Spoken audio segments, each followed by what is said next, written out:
it is time to tune up the band and board our own satellite of love, for it is another episode of the Sweet Chinwag podcast. I am Sam, alongside Dan and Reardon, as we continue our journey through the wacky world of professional wrestling. Afternoon, chaps, and for anyone who actually got my Mystery Science Theatre 3000 reference, I owe you a drink. Oh my god. MST3K, baby. I love that show far too much. But yeah, how are you, chaps? It's been a rough week, I'm not gonna lie. But It's been a week, innit? It's been a week. Just an absolute massacre of a week. And it's probably not going to be any easier, so let's just get this party started. Alrighty then. We give you this podcast thanks to those lovely people over at SoundCloud, Spotify, Google Podcasts, Apple Podcasts, and always and forever be pending the other platforms. I don't know why I did that with an accent, but I'll go with it. You sounded like weird drunk Chris Jericho, I think. A little bit of the bubbly. Les champions. Les champions. Oh, Bruce Campbell as the French chef or French waiter in Spider-Man. The Becker. That is what they said. Becker. Oh god, I remember that bit. Yeah, that's right. Spider-Man. That's so stupid. Spider-Man 3 has an energy about it. Although it does. Let's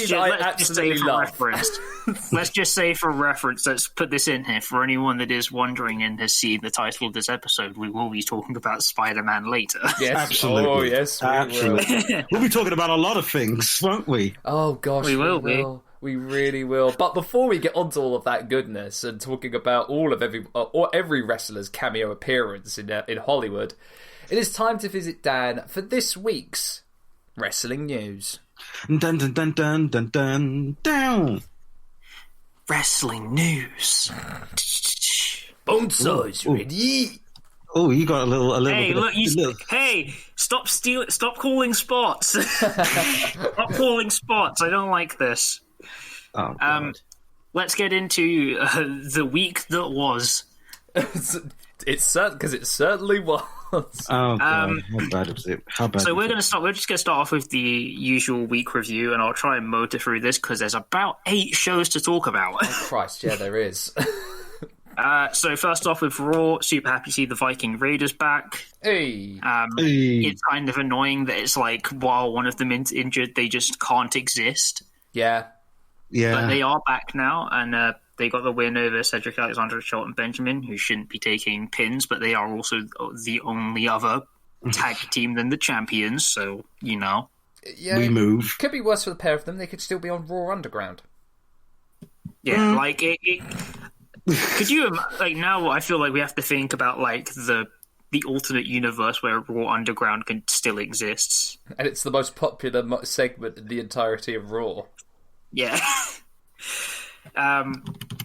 We now know that after having returned recently, Charlotte Flair is now having to take some more time out. It's personal health reasons. They said I've seen differing reports. Some said minor surgery. Some said it was like dental work. But yeah, we know that she's having to take some time out. So no idea how that's going to influence Raw's decisions over like the next week or so. But they put in a whole thing about her attacking an official and getting a big fine. Yeah, I think it was Raw Talk, wasn't it? Where they had Adam Pearce coming in and whispering, she's suspended indefinitely and $100 fine. It's stupid, though, because it's like Raw Talk makes more sense than actual Raw at this point. Raw Talk actually has rules. Go home, Raw, you're drunk. Like, their post show has, like, pretty regularly now has, like, better promos and makes more sense. God, what a sad, sad world we're living in wrestling. And that is true. But, no, so then we had Matt Riddle versus Randy Orton, which was, like, an okay match. Matt Riddle surprisingly getting the win, but, we then had the whole thing of Sheamus then meeting with Adam Pearce afterwards, talking about like cementing the legacy. And I'm just going to say, honestly, for Raw right now, Sheamus is not a bad US champion. Yeah. Like, he's genuinely actually a pretty good choice for them. I'm liking it. I'm liking they're bringing back the open challenge. Yeah, it's good. Hey. We love a good open challenge. We then had Shayna Baszler and Nia Jax versus Lana and Naomi. What's Nia doing this week? Instead of screaming my hole. No, her new thing is falling over now. Is that her gimmick? Yeah, it's falling pretty over? much her gimmick now. For when they were on Raw, because it was the whole thing of it was Mandy Rose that fell over at she slipped over at WrestleMania. Mm-hmm. Yeah, and so they were like, haha, Nia Jax is going to make fun of her. Then she falls over, comedy gold. But yeah, so then Lana and Naomi getting the win. Hopefully it keeps going further for them. I think they're a nice little addition to the women's tag scene. Yeah. It just kind of remains to be seen where it goes from there. We had Ms. TV featuring Maurice. Just nice to see her back. Woo! So, I'm not fading in excitement, I swear. We then had Kofi Kingston versus Elias, which was an interesting match. Can you remember? It's not even. It's been 2 years now. 2 years. Yeah. And yeah. I mean, like, more than anything, it was just kind of like odd, just in terms of like how it was arranged as a match. Yeah. And like Elias getting the win with a diving elbow drop, and just like, I can't remember this happening before, but sure. So now let's try and explain the Fiend storyline to Reardon now. Yes, what's going on here? Alexa Bliss has kind of like separated away from the Fiend, and now has her own place called Alexa's Playground, and also there's another demon doll. Okay. Basically, it's wrestling gothic horror. I don't hate that. With a possessed Angelica doll. Well, sorry, it's called Lily. Lily, as the most like on the nose naming possible. I mean, it does look a little bit like Angelica Pickles, kind of fusion danced with her Cynthia doll. But like it like they've gone pretty on the nose for the name, but to be fair, like I understand why. But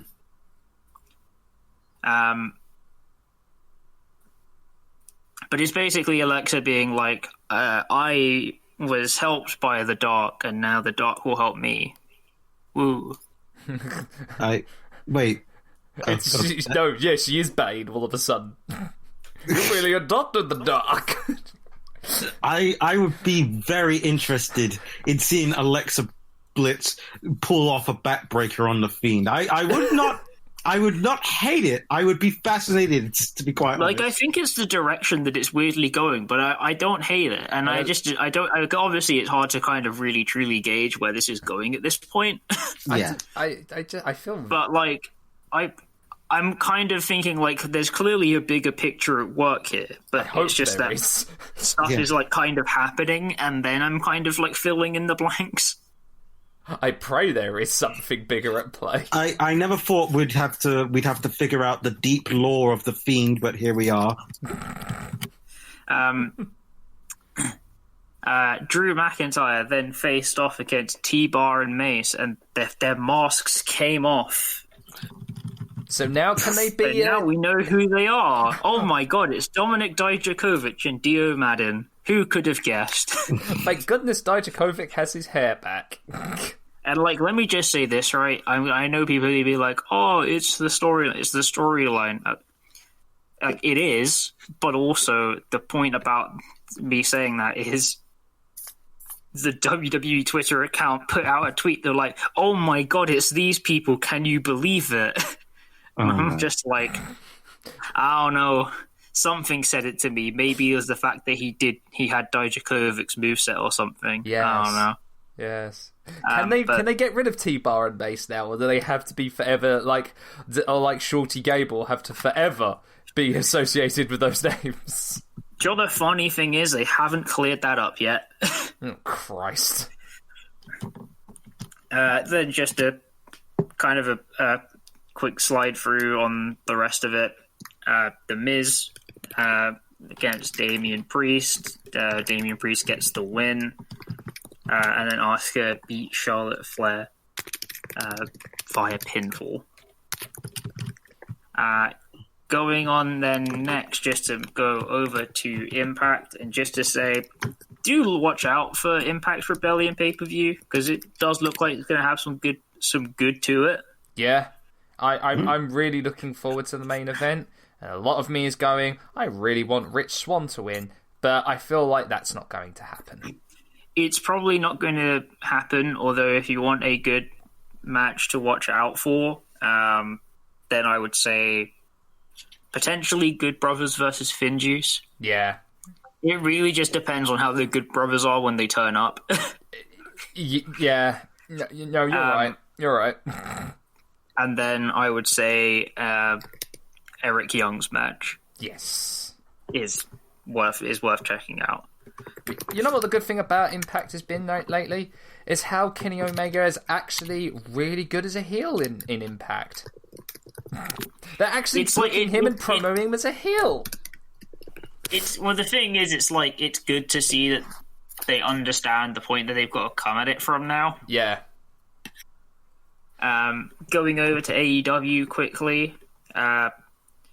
Personally, pretty much one of my favorite weeks of AEW in, I don't want to say a while, but there was a lot of good out of this. Christian versus Will Hobbs, or Powerhouse Hobbs as he is now. It was an absolutely fantastic match. That was a really good match. It's just nice to actually see them playing off the point that he's actually experienced. It's such a small thing, but I feel like AEW actually do make a point of that. Yeah.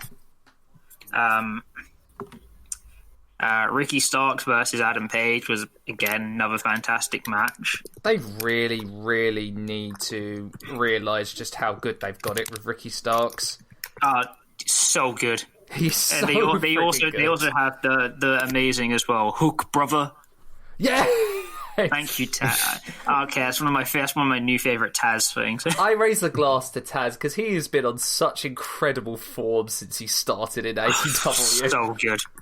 So good. But no, to be fair, Ricky Starks and Adam Page is two massive people for the future of the near future of AEW. It's just a question of when, really. It's no fair that Adam Page is the same age as me. He's the same age as you? Yeah, he is. It's not fair, is it? Oh no! I know. Just to say, the match which I called Penta versus Trenta. Yes. Just so I could remember it. I guess the first thing off is that Alex Abrahantes is in a weird way. He's a face commentator that's a great heel manager. Yeah. Even if he did go for the most London thing possible, which was that to distract Tread, he just said, "Your mum." Yes! I loved that part, and I was like, I'm so proud to be British London. right now. Even though I know he has nothing to do with that. Yeah. But no, it was a pretty good match, and I dare I say, surprisingly, not a bad distraction finish. At least it didn't have a roll up. I guess is the qualifier for that. Yeah. Winner of this match by your mum roll up. I feel like there's some kind of joke in there to be had. There has to be. Absolutely. I was gonna say fantastic. I mean, it was again a really, really great women's match for AEW. Oh, this match was awesome. In Hikaru Shida versus Ty Conti. Ty Conti has come so far. All I'm saying is, Hunter, you shot yourself in the foot, sir. I don't even know what it is though, because honestly, I feel like I look at it and I think I don't know whether or not Ty Conti with the style that she works would have succeeded in WWE, because I just don't think the system rewards it. No, I don't. Yeah, I don't think it does.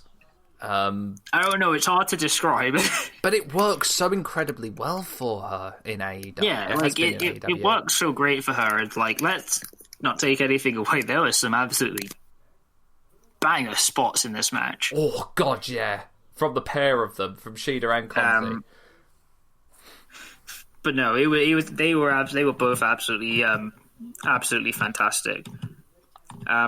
I guess personally, one of my new favorite things that they're doing with AEW is that they're using a stable to build up other people, but it's like the person at the lead of it isn't the focus. Because it is kind of odd to try and describe like what the factory is doing. Yes, but I guess the closest way of describing it is it's like, oh yeah, the guy who is leading like the recruits is like a pushover, but his students are the ones you need to watch out for. Yes, which I love.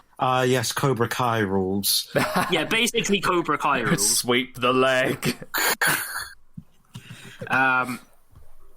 Because then we also had, I mean, it wasn't on this edition of AEW, but Anthony Ogogo making his in-ring debut, which I enjoyed fairly recently. I think it was good. He's made that transition from boxer to wrestler incredibly well. Like I genuinely think he has got it to hand. He's got ability. He's obviously still green, but like compared to some people, I'd say he's got a good grasp of it. And he's a person that loves the business. Yeah, and to the people complaining that a gut punch is not a good finisher, the guy's an Olympic boxer. Anyone 2012 Olympic bronze medalist. Anyone who says that has never taken a gut punch in their life. Yeah. Nah, mate. Like, the only thing I said with it was, it's like, I don't know, the call from the referee just kind of seemed to be like, he got punched, and the ref was like, immediately like, we need to stop this.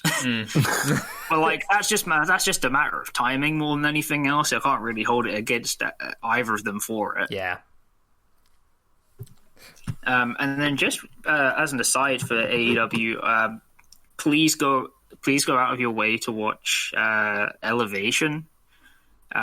If not just to see the last two matches with Konosuke Takeshita from DDT Pro, who's been making appearances for AEW, because he is amazing. Yeah, absolutely. I was so happy to see him in AEW. I fucking love the wheelbarrow German. Yeah.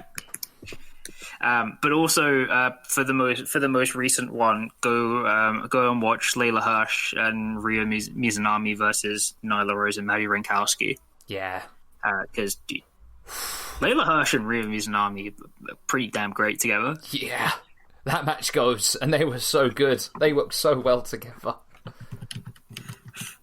Just going over quickly to NWA Power, just to really give I just want to say, I guess, a quick shout out to obviously how they're doing with Camille right now, because Camille is looking pretty fantastic. She's lined up for a match against Thunder Rosa at When Shadows Fall. Yeah. Is I believe in June. But I guess my bigger thing is, like, NWA, please. Why do you have to use Tyrus? Yeah. You have Matt Cross. Yeah. Just use Dog him. freaking 20. Why does no company use Matt Cross? Seriously. Like, please. Just anyone else. Okay. Please. I have to ask. Is that guy a nerd? Who? Tyrus or M-Dog? No, Matt Cross. Think so. He's the biggest nerd going, I think. Matt Cross is. Because the moment I see Matt Cross, I'm like, that motherfucker watches anime. That guy watches anime. I see. Sure, he does. He does some. He always used to do anime style shit in the ring. Okay, yeah, no, that's Matt Cross. Literally named himself out of a mecha. Come on now. Going over to NXT, just to say, hashtag Index stays winning. Yeah, he will not be moved. This is the true love story of 2021. Yes. Yes, a psychopath and a woman who has willingly wanted to be in the arms of a psychopath. It's like told you, she's been inside watching too many true crime documentaries, but I support it. I will admit I do like this storyline. I don't know why, but I do. It makes me laugh, and you do need a good chuckle in this time, in this day and age. It's just great because it shows off what you can do with like a character like Dexter Lumis. Mm-hmm. Which is that like it doesn't have to be serious, because like you can make him serious whenever you want it to be, but you can just throw him in as like playing the straight man. Exactly. In something that's incredibly ridiculous. My immediate thought of looking at this now is like, if only Christy Hemme with this forthcoming with him when he was in Impact. Yeah. Look, he wasn't the same then. That is true. He was still living in his mum's basement, if everyone's seen that promo of him going, "What are you doing in my bedroom?" Yep. I still remember it. We had Grizzled Young Veterans versus Breezango, which was a nice little match. I guess it touches on a thing that me and my friends have been saying about, which is that as it goes, Grizzled Young Veterans are obviously really good at what they do, but I always get the feeling that, like, Americans don't get it. Yeah. I feel like there's something that they're missing. I feel, you know what it is? I feel it's a live crowd. Yeah, they get their shtick over and their promos over so much with the crowd. I mean, I've been in crowds where they've had shoes thrown at them. Oh, damn. That's how good Zach Gibson is at riling a crowd up, and I feel like that is, it's so sorely missed. That the ultimate disrespect. Nah, that's jeez. No, I know about. I was about to say something, and I was like, I shouldn't say it. I'll say it. Getting the George Bush treatment. There we go. Yeah. You did it for me. Listen, George Bushy. Listen. It happened. It's a part of history. Come now. We had the debut of Saray, formerly Sari. Did a lot of work with Pro Wrestling Diana. And as I've said to many people, ranging from people like Scotch over at Shining Wizard Discord to my friends who know nothing about Joshi, genuinely, since 2020, Joshi has become like the thing, and it needs to be. Absolutely, does it need to be? And because the amount of people I saw watching, like commenting on this match, saying like, "Oh my god, it's so like Sare is so good." I'm like, look, there's a whole world of people out there that are like that. Mm-hmm. And just like, hey, more people, go and watch Joshi. Please, because it's fucking awesome. DM us on Twitter. I'll talk to my people and get you a list of promotions to watch. Cruiserweight Open Challenge: Kushida versus Oni Lorcan. Kushida getting the win. I love the fact he's now fully embracing Sakuraba. Yeah, dude, I'm all here for it. It's Sakuraba, but it also has time splitters on the back. It was trained by Sakuraba as well, so it's a loving tribute to him. And I was just like, I like it's this still Kushida. fitting. I like this Kushida a lot. I'm all here for this Kushida. And like, you know, if NXT is kind of going the weird kind of direction it is, where like the Cruiserweight title is turning into this like weird pseudo pure title. I'll take like, it. Hell yeah. I'll take that. We had Imperium basically in a squash match against Everrise, but it just makes Imperium look great. And I love Alexander Wolf being there as like, I guess like a supervisor. He is the chairman, basically, he's fulfilling his role like he did in Ringkampf as the kind of mastermind. He's like there, and he has to go and watch them and be like, yes, good. I should have passed back to the ring, Danaval. And then we had Kyle O'Reilly versus Cameron Grimes. Fun fact about this: before this match, Cameron Grimes was talking about NFTs and cryptocurrency. Because I can't escape it. There is something amazing about a North Carolinian businessman, which is basically his gimmick now, talking Pretty about much. NFTs and cryptocurrencies. I wonder if there's I know Undertaker's in the NFT game. I wonder if there's an NFT of Undertaker going, "That's awesome." I hope so. I'm not saying that I would pay for it because I already have that video saved on my phone about 20 times. That's awesome. There's just a platinum version of him just going, "Scooby-Doo, that's awesome." All elite Scooby-Doo. Wait, this is fake. I'm sorry, I love this so much. It always makes me laugh. Oh, Christ almighty. Oh, come on. Undertaker, look, it will ever live in infamy, Undertaker's short-lived cameo career. I don't even care. It was unintentionally some of the funniest stuff that's ever been produced. But yeah, I don't know what it is about that. Just that 2 seconds of just the Undertaker going, "That's awesome." that's awesome. What was it? It's that Deadlock joke where they make the joke of Undertaker going, "Wait, this was fake? That's awesome." Anyhow, we're going way off track. Yeah, this is like way off track, but it's also just the aside of just. Like, I'm just sitting here waiting for you guys. Are you done? That's awesome. We will be done. We will be done after this, which is just any time anything happens now on like Deadlock or like New Legacy videos. It's just like them just constantly saying, "That's awesome." Because it was either this rated or go to hell. Which did have its anniversary recently, we should say. Yes. Yeah, Red The Dead anniversary of trash. Austin being punched off a bridge in Detroit. I fucking love wrestling. Yes. Oh, was it? I love that at the end of that, after he sends him off the bridge, he takes his Stone Cold Smoking Skull title and goes, "You can take this to hell with you." I don't care. It's like one of the greatest rock lines ever. It goes, yeah, you know what? I'll probably catch a mutated freak fish. Candy head piece of trash. Oh, it's peak Rock, but no, happy anniversary to Rock killing Stone Cold. Alright, on to SmackDown. I'll just say, this week's SmackDown was pretty damn great. It was. It really was. One of my personal favourite highlights was Seth Rollins just leaving the match and just being like, "I'm Seth Rollins, what am I doing here?" And I was just like, same too, Seth. Same. Big mood. Oh, that could be worse, Seth. You still could be feuding for the 500th and 97th year with the Mysterios. Yeah. That is true.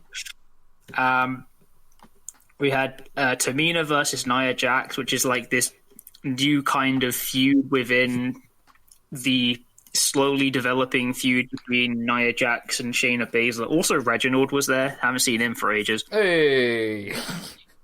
But no, I mean, like, Tamina and Natalia are looking pretty damn great and setting themselves for a solid place on the card. I guess it just kind of remains to be seen when Nia Jax and Shayna Baszler go from here. Yeah, which is poses the larger, which is part of the larger question: where the hell was the tag team division going? But I mean, yes, that's an evergreen question. Now, I have to say this, Reardon, this is for you. I hate when you say that. Oh no, this is good though. Okay. Guess what? Someone is now using the Samoan Spike again. Thank the Lord. Unfortunately. Yeah, unfortunately it's Apollo Crews' heavy. But someone is using the Samoan Spike again. You know what? All right, Commander Aziz, the former Dubba Kato, the former Babatunde. Right. He's calling it the Nigerian nail now, Reardon. That is true, yeah. Sorry, I should have mentioned that bit, but also I didn't want to for the sake of his own sanity. I mean, he is still cosplaying as the last king of Scotland as well. So. Yeah, pretty much. No, like, genuinely, that's the best way to describe it. I'm sorry, I just wasn't ready for that description. It's not wrong in the slightest. But now I'm just imagining him with his goons, just like shouting at him. He's like, "Because you did not persuade me." Oh gosh! You know what? If he goes for a very timely Idi Amin vibe, I might like the gimmick, despite myself. Oh gosh, I want that to happen now. But yeah, I feel like Apollo Crews' Nigerian accent is getting more and more cliche with the weeks that go by. It was inevitable. Like, I cannot emphasize. There's only so far you can go. Exactly. When you're up until that point. If anyone's seen the very infamous Ugandan morning news show video of that guy very questioning a gay person as to why they're gay, then you'll know how far it's going. Oh no. It's beginning to sound a bit like that, Reardon, I'm not gonna lie. Yeah. Look, we never said it was fun. Now I'm thinking about what this lovely lady I dated once would think about it, because she was from Uganda. I wonder how she feels about this. Yeah, it's we'll see where it goes. But I'm just glad to see Apollo Crews as Intercontinental Champion. It's nice to see that. Yeah, it's nice, isn't it? But you know what's even better to see? Aleister Black is back in return vignettes. Hey. He's reading us bedtime stories now. Yeah, evil bedtime stories about how he wants to hurt people and potentially kill them. But so he's literally just bedtime stories. We've all read Grimm's fairy tales. Yeah, basically it's like the stories of the Grimm brothers, but like the original post-medieval versions. So basically, it's the Grimm brothers. Yeah, pretty much. Yeah, without like the Disney meddling. Ah, yes. Just the way we all like it. Like, yes, my father was looking after me. Then I found out that he was in a cult and wants me to kill people. Oh, joking. And apparently there's a moral in there somewhere. What, the Black vignette or the... Both.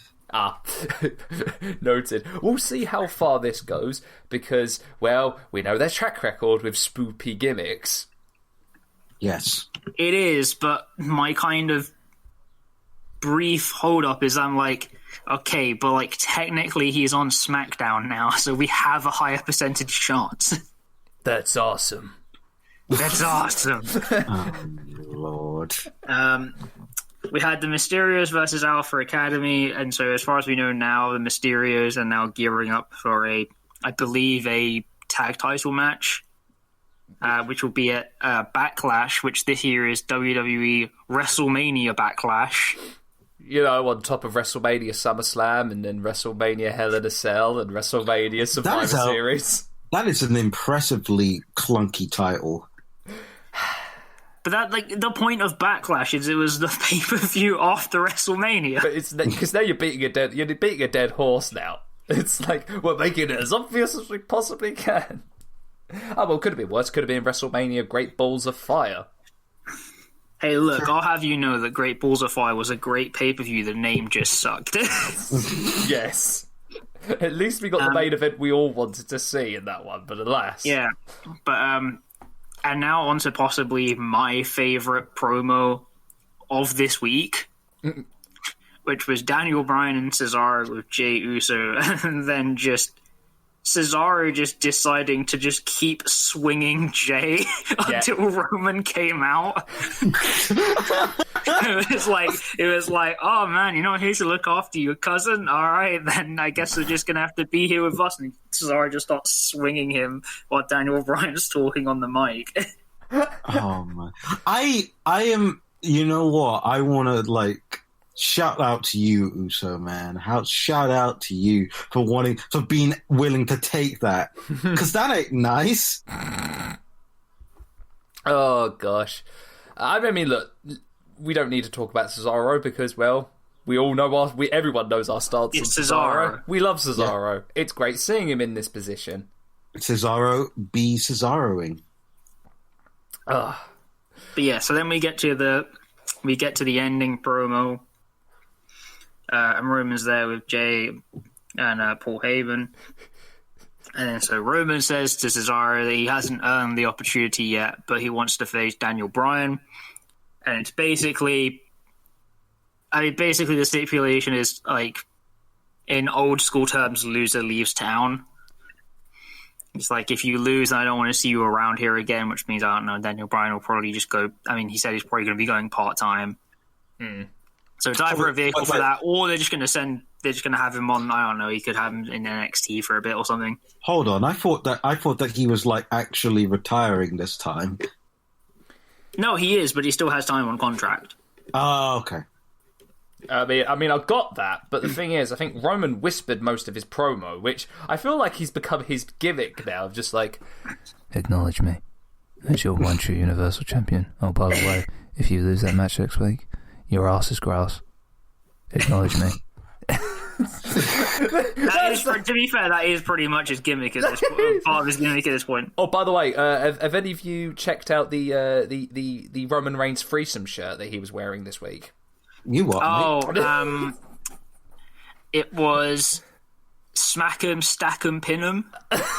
Was it? With a silhouette of Roman pinning both Edge and Bryan. Roman.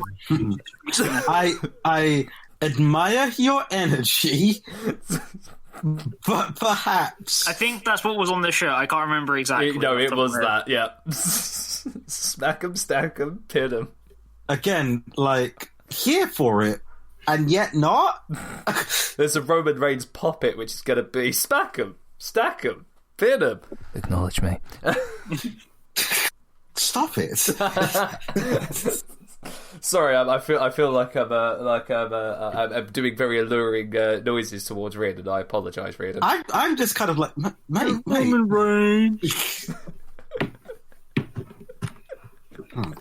We've gone off the rails and we're not even into the part. We'll quickly swing over to New Japan, because as much as I don't like talking to them as much at this point, I feel like I should. Yeah. Just want to say, great win for Gabriel Kidd over Yuya Uemura. Yeah. They're both two amazing part of the Young Lions main unit for New Japan. Two big wins for Suzuki Gun, Road to Wrestling, Dontaku Unite 10. Yeah. Shame about them getting the win over Roppongi 3K, because they really should be moving them higher, but, like, we'll see. Yeah. Bullet Club lose, and then A Stable beat LIJ. Oh my god, who could it be? They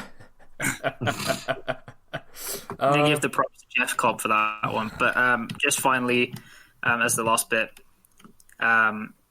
New Japan Strong was pretty damn great. Yep. Great match between Rocky Romero and Wheeler Yuta. So good. Potential talk around Wheeler Yuta appearing in Best of Super Junior, which I'm all here for. Yeah, I am very much here for that.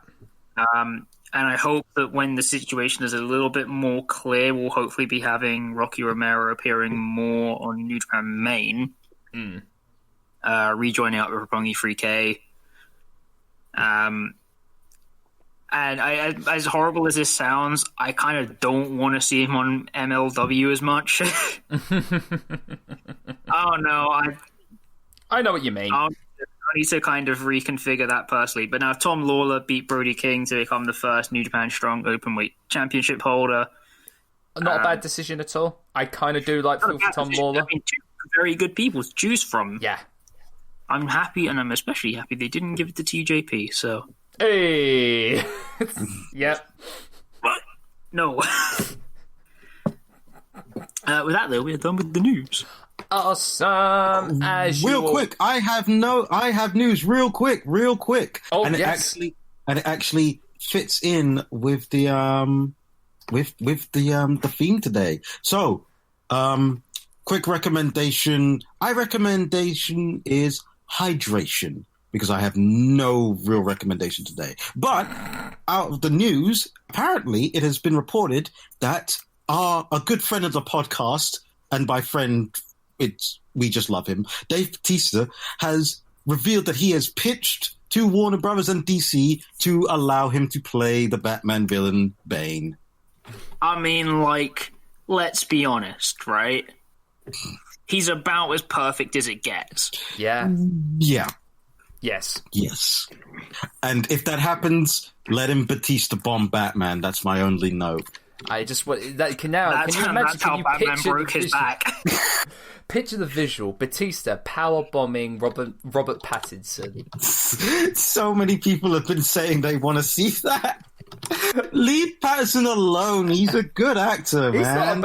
Honestly, like Tenet and The Lighthouse are two incredible films, and if you really are still hungover on him being in Twilight, watch those films because he's really freaking good in those. He is genuinely a good actor, but it's just like, unfortunately, he's just going to be constantly followed by like Harry Potter fans and Twilight fans.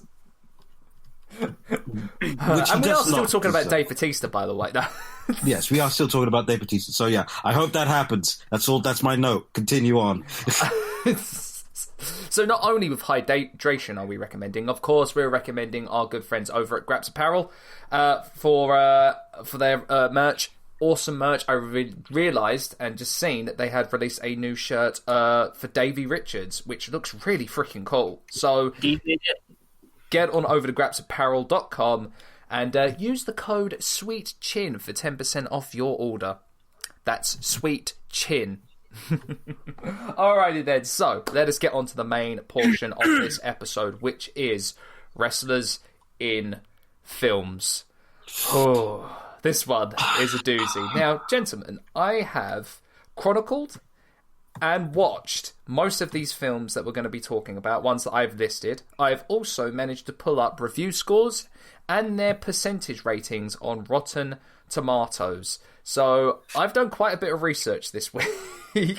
I have watched a ton of really good films. Well, I say not a ton of really bad films and a few good films because, let's be honest, the track record of wrestlers in films isn't great. Not great, Bob.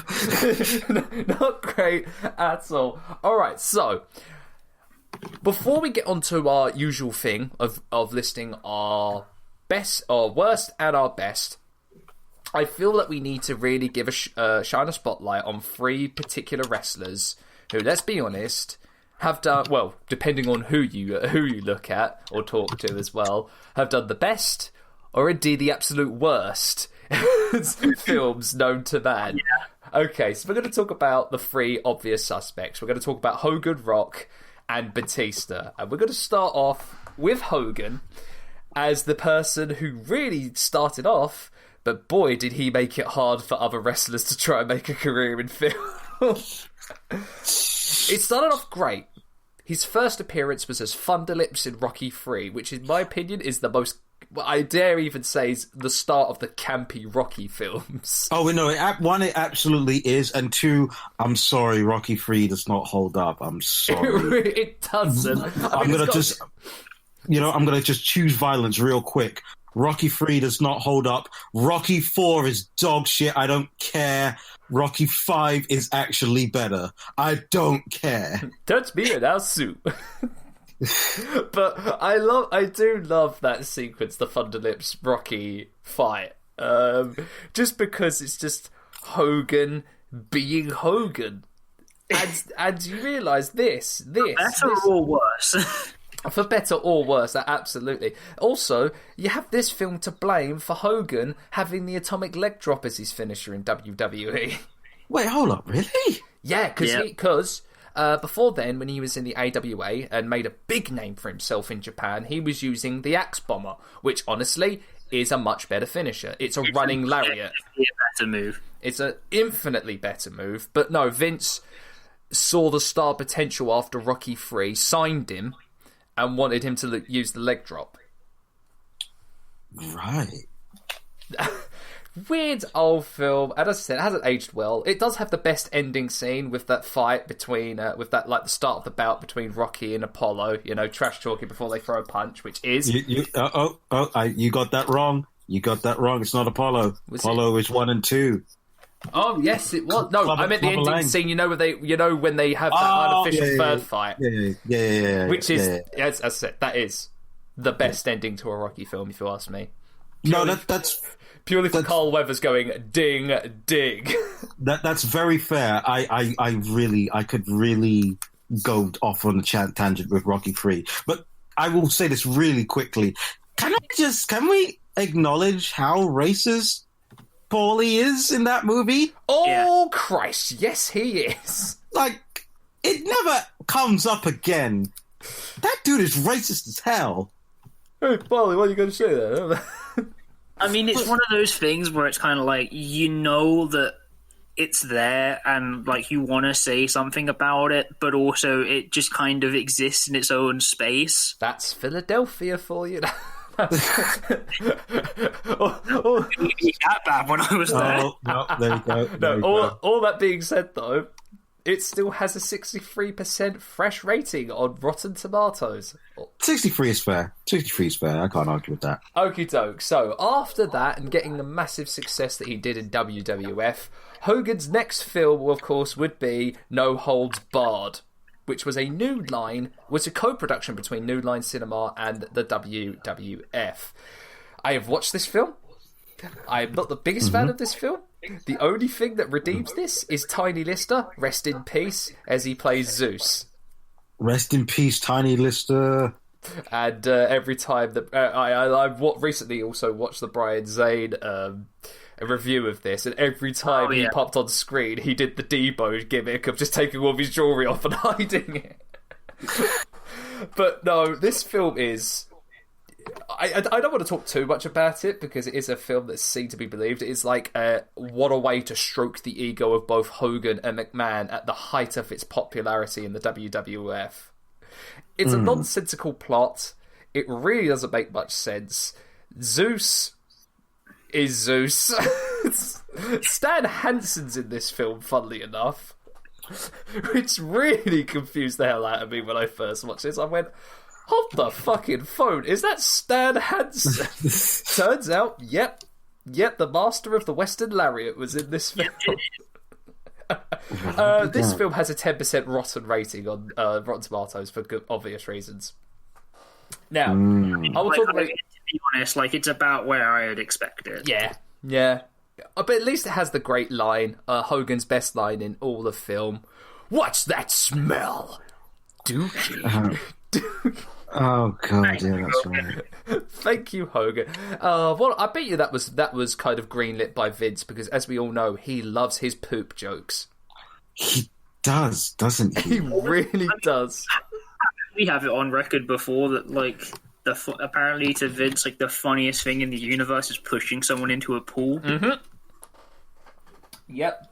That's some bizarre. It's literally the peak of comedy.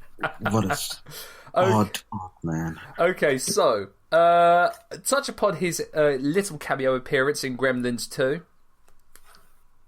It was a blink and you'll miss it cameo from Hogan. Right. And then we get to, quite obviously, 3 of the worst films put on celluloid. Suburban Commando. Oh god, yeah, that's right. That has a 15% rotten rating on Rotten Tomatoes. Santa with Muscles. That has there it is. That has a 404 not found on Rotten Tomatoes. Because of course it does. It's a film that is, oh god, it's terrible. And you think the hairpiece in that film was bad, but oh no, we come to the absolute crock of shit that was Three Ninjas High Noon at Mega Mountain, the sequel to the not great film The Three Ninjas. This has a 0% rotten rating on Rotten Tomatoes, and for good reason. It's terrible. I mean, yeah, it's pretty accurate. That's accurate, man. I'm not even going to go into the plot of this film. It's nonsensical. It's the three ninjas at an amusement park. Hogan plays a superhero type character that's kind of washed out and out of luck. He's wearing a terrible hairpiece in this one that looks like it'll be blown off in the wind.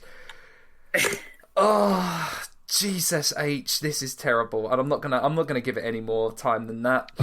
Let's move straight on to a guy who did a lot better than Hogan, and that's The Rock.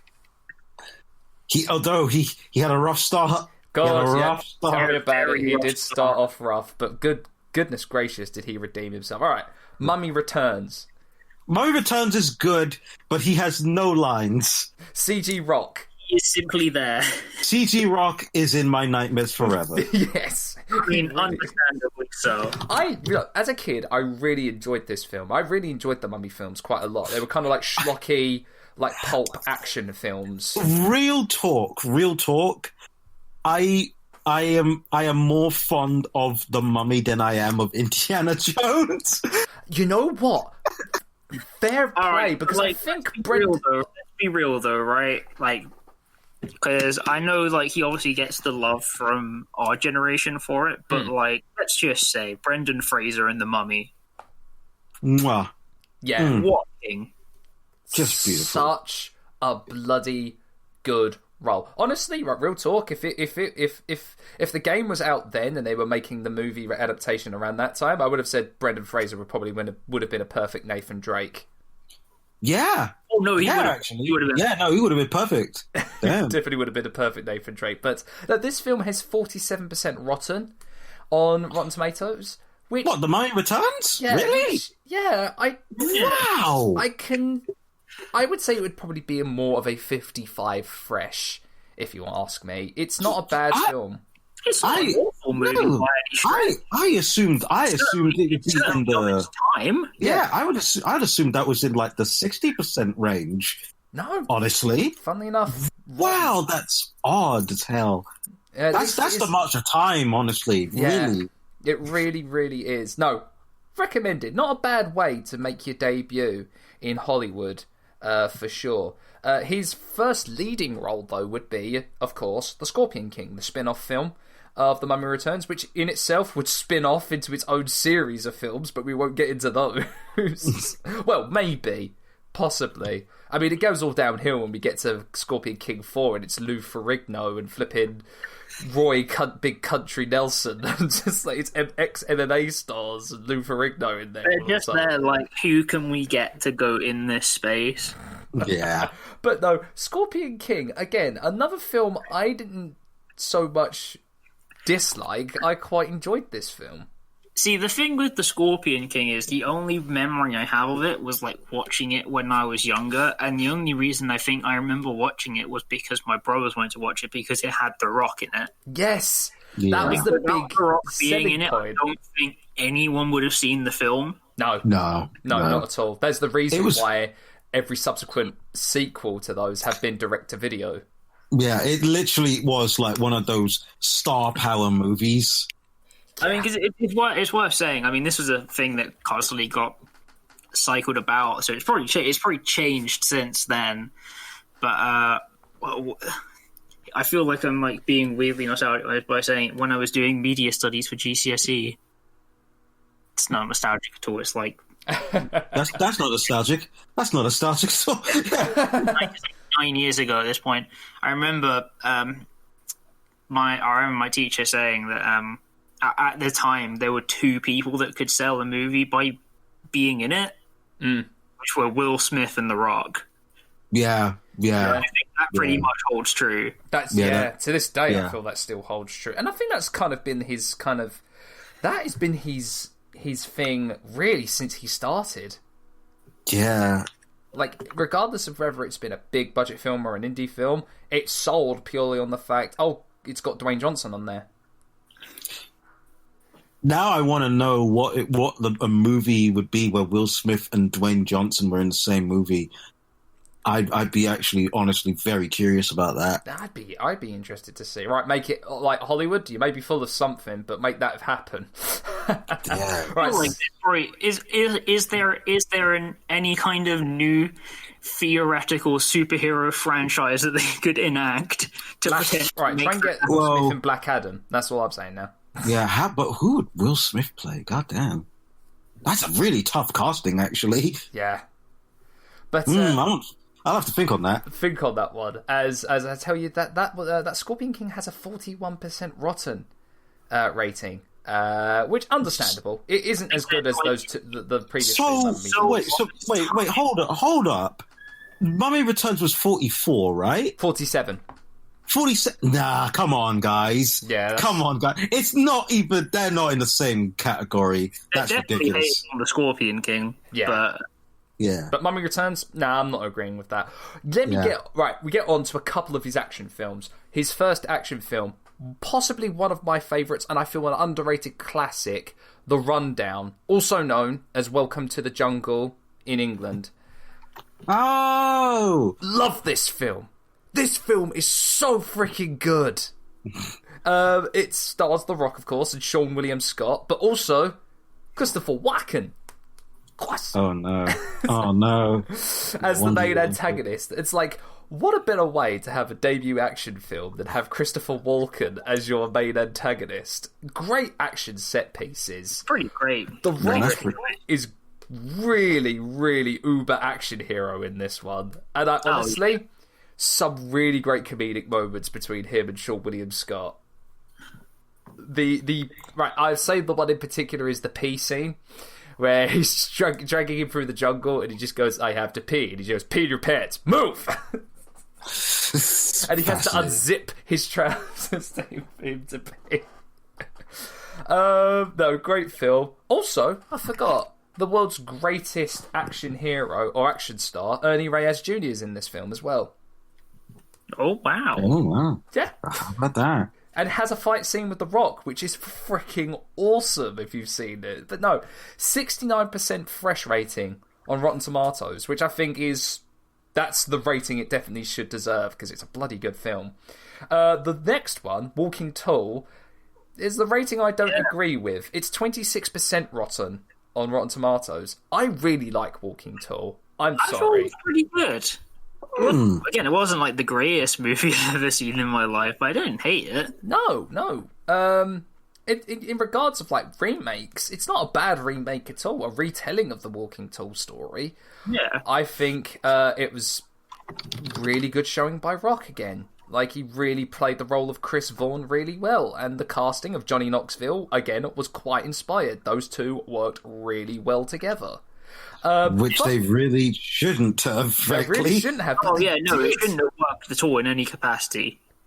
But somehow they made it work. Fun fact about this film, Walking Tall, was the actual debut feature film of one Kobe Smulders, who would end up becoming Agent Maria Hill in the Avengers. Wow, that was Kobe Smulders' debut. Yeah, she was the woman in the car for Jay Hamilton, who was played by Neil McDonough, of course. That scene where he pulls Chris Vaughn pulls Jay over and, tells him to fix his taillights and then proceeds to ruin his taillights. Well, it's a really blink and you'll miss it role, but yeah, that's Kobe Smulders in that film. Of course, now we talk about Doom. Oh God! Wow, we've just. Can I say about this movie, right? This movie literally has one redeeming part of it. It's the first-person sequence, isn't it? That's literally the only redeeming part of this movie. That and Carl Urban didn't do too much of a bad job, because it's Carl Urban. I love Carl Urban. Carl Urban literally can do no wrong in those movies. I don't think it's possible for him. But then at least Rock had a very good line, the Super Fly, motherfucker. Yeah. Tooth Fairy as well. Both Doom and Tooth Fairy have an 70% rotten rating on Rotten Tomatoes. That movie sucks so bad. But you know what? If it weren't for that movie, we would not have the great working relationship of one Dwayne Johnson and Stephen Merchant. Yeah, it's true. But also, it still sucks. It's still weird to see the visual of Julie Andrews and Dwayne Johnson in the same film. Yeah. Also, The Rock being a black hockey player. Let's just get that visual in your brain. I mean, Exactly. I have questions. That film raises so many questions. It really does. But let me go on and end this. End Rock's little segment with the two films that he's kind of really known for. The film that got him into the Hollywood prominence, of course, was Fast Five. Yeah. Great film. Inspired casting choice. And apparently that was Vin Diesel's idea. Vin Diesel would know, to be quite honest. Yeah. That man, Vin Diesel, the biggest nerd on God's green earth, but also the coolest nerd on God's green earth. That's why we love him. It's a bizarre man. Fascinating. This is the man that spearheaded the Riddick franchise, but also it's like, all right, but like D&D. Exactly. Thing is that I can't stay mad at Vin Diesel because I unironically kind of like the Riddick films. I'm sorry. I think my thing with Vin Diesel, and I know this is going to sound rude when I say it, but he's one of those people where like he knows his limits. No, that's absolutely true. It's like he knows what he's good at, and it's like, yeah, okay, I don't need to do anything like really crazy stupid. I know that I'm doing this. This is keeping me nicely. Like this is what I'm going to do. And look, he's been able to afford a career where he's been able to open his own production company, release games, and be able to do all of the kind of like nerdy passion projects he's always wanted to do. So you know what? Vin Diesel is the main nerd we all aspire to be. Vin Diesel is fine. He's fine. But no, 77% fresh, very justified. I think The Rock pulled out a hell of a role as Luke Hobbs.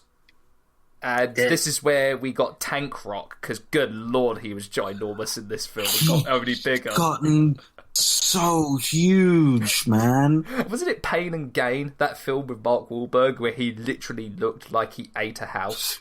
Yeah, real quick, Pain and Gain is legitimately Michael Bay's masterpiece. Yeah. I love that movie. It's a great movie. And of course, we get to The Rock's highest rated film on Rotten Tomatoes and with most critics, and that is Moana, with a 95% fresh rating, and quite rightly so, because this film's awesome. Great movie. Fantastic movie. And what way to get Lin-Manuel Miranda, a lifelong wrestling fan, a pipe dream of getting, not only writing a song, but getting The Rock to perform that song as well. Because, boy, when he goes, Rock does actually have a pretty damn good singing voice. Yeah, it's not bad at all. So that's The Rock that we've whittled down, and of course now we get to Batista. The man who I dare say, out of all of the wrestlers that we'll talk about who've been in films, has probably had one of the greatest careers so far in film. At the very least, one of the most damn interesting ones. Oh, yeah. He's been in critically acclaimed films here, there, and bloody everywhere. And can I just say, it's not only that, he has been one of the best parts of critically acclaimed films. Exactly. Holy shit. But he hasn't always hit it out of the ballpark, as I'll list down. So he started out with The Man with the Iron Fists, which, again, I liked that film. A great little martial arts film. You would. It's the RZA. Yeah. Like, let's be real, though, right?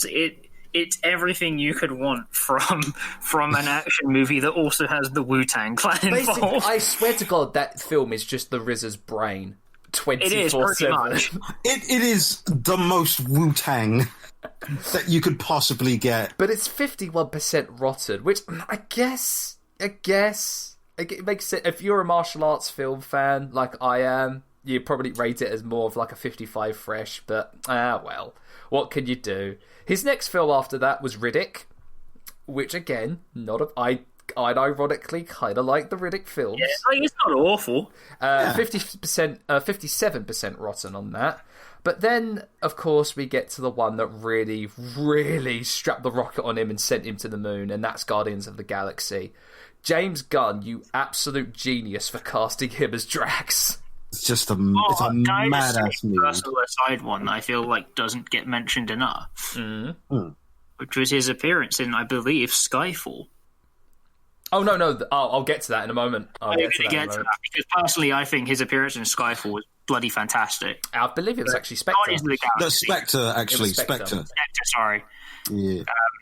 But no, I mean, Drax is amazing, and I love him. I think that's all that needs to be said, frankly. I tell you, no, yeah. Like, if I still remember going to watch that, and I still remember the bulk and the majority of the laughs came from Drax and Drax alone.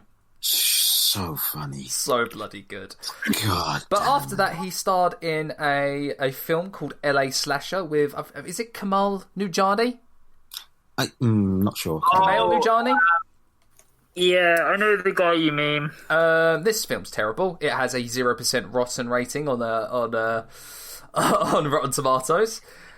It's one way. I mean, as I said, it hasn't bat 1,000, and it's not the greatest of films. But at least it didn't affect him too much, because then he would bounce back with Spectre, which honestly, the greatest modern day Bond villain ever. Damn. I mean, it is. I mean, like. I have not watched Spectre, and I have a dumb reason, but which I won't get into. I still think, even though he has one line in the whole film, it's still the greatest line in that entire film. Is when, he eventually doesn't get seen again, he just utters one word. Shit. Perfect. Does everything that you need. And of course, I go on to talk about probably his best role, and that's, of course, in Blade Runner 2049. The heart and soul of that movie. Without him, the movie doesn't work. That's all I can say. Oh gosh, he was. I feel like a lot of people didn't expect him to really be as good as he did, even though he was in that film. I think it was for like 15 minutes. Was he in that film? It might be even less, and that movie just does not work without him. It's insane how good he is in that movie. It's strange how such a, what you would think on paper as a minor character ends up becoming kind of, he's the really important guy that kicks everything off for the rest of the film. 88% fresh. I think it deserves a 91, if I'm particularly honest, because it is better than the original. I've come on now. So I'm not insane. It is. I have now resided to the fact that I think it is a perfect sequel, and indeed it is better than the original Blade Runner. Oh, thank You've God, won I'm not me over insane. on that for my mindset now, Reardon. Thank you. It really is. It's not to say that I didn't think it was not as good as the original. There was a part of me that I think it was the nostalgia kind of holding on to Blade Runner, and of course, the end speech with Roy Batty. But no, I watched it this week. I think the thing with it is that it's always had that issue of how do you follow up on something that's really, really good. And you go and make something that's freaking better. Yeah, it's personally, I'm just there and I'm when you think about the scale of what they had available when they made the original one to what they have now, it just adds into something that's as good, if not better, to some people, depending on who you are. Indeed. 88% fresh on that. And of course, we come to his biggest role in the biggest film ever, commercially, I guess you could say, and that's Avengers Endgame with a 94% fresh rating. Don't really need to say much more about this. It's the biggest film so far, really. Yep. Nothing more. And of course, before I actually head off to the good and bad, we got to talk about, of course, his next film with Denis Villeneuve, which is Dune, which is coming out very soon, and I'm very excited for that film. I can't wait for that absolute madness. We at the Sweet Chinwag podcast are very excited for that film. Can't wait to see what the hell is going to happen with that movie. If I feel like I've done smack after watching the film, then it fails. If I don't have a piece of paper telling me what's going on, I'm not going to be happy. That's also true as well. Oh yeah, no, that's true. Right. I cannot wait to be utterly confused. If I need to, I'll bring my copy of Dune with me so we can refer to the glossary at the back. Basically, who do we think is going to be better? Is it going to be Carl MacLachlan in the original, or is it going to be Dave Bautista? That'll remain to be seen. Who's going to be better who's going to be the better actor? It's Sting.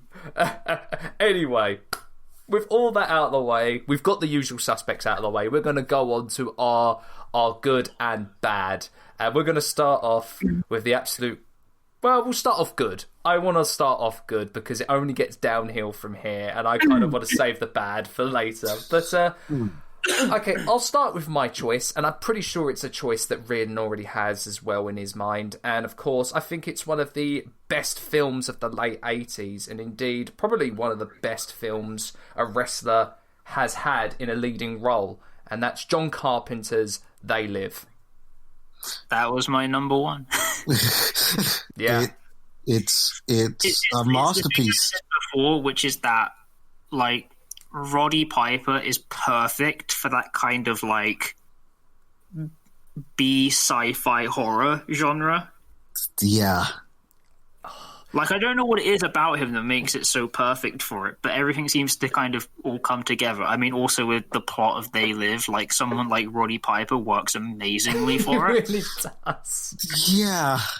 Some of the lines he has in this film are incredible. If you've heard some of the stories, apparently, John Carpenter had Roddy ad-lib, and what Roddy would use is he had a book of some promos that he was kind of spitballing and kind of writing and revising, and he picked a couple out to use in the film. Most notably, I have come here to chew bubblegum and kick ass, and I'm all out of bubblegum. One of the greatest lines in movie history. I don't know. I love John Carpenter. One of my absolute favourite filmmakers of all time, and this is up there as one of my favourite Carpenter films, up there with Escape from New York and Big Trouble in Little China.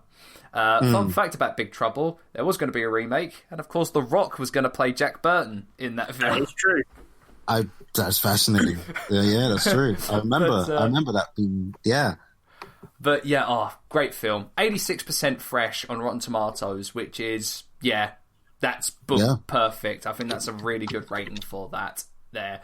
Okay, Reardon, start off with one of your favourite films of wrestlers. Okay, so I'm going to go for an honourable mention real quick. Steve Austin in the Longest Yard remake. Oh gosh, yes. That's understandable. It's not a great movie. It's all right. It's not one of my favorites, but I'm going to do it because hearing Steve Austin say the N-word is one of the most uncomfortable things I've ever seen in my life. What? I mean, you saying that already in itself makes me feel uncomfortable. Yeah. So it's a great performance, and I feel like it must be said. So I'm putting that in. I'm glad I'm not the only one, gosh, who feels uncomfortable with that scene, because... Yeah, because it's like there's something like I'm so used to Steve Austin's very distinct Texan accent that the moment he goes for good old boy Texan, it's like, oh no.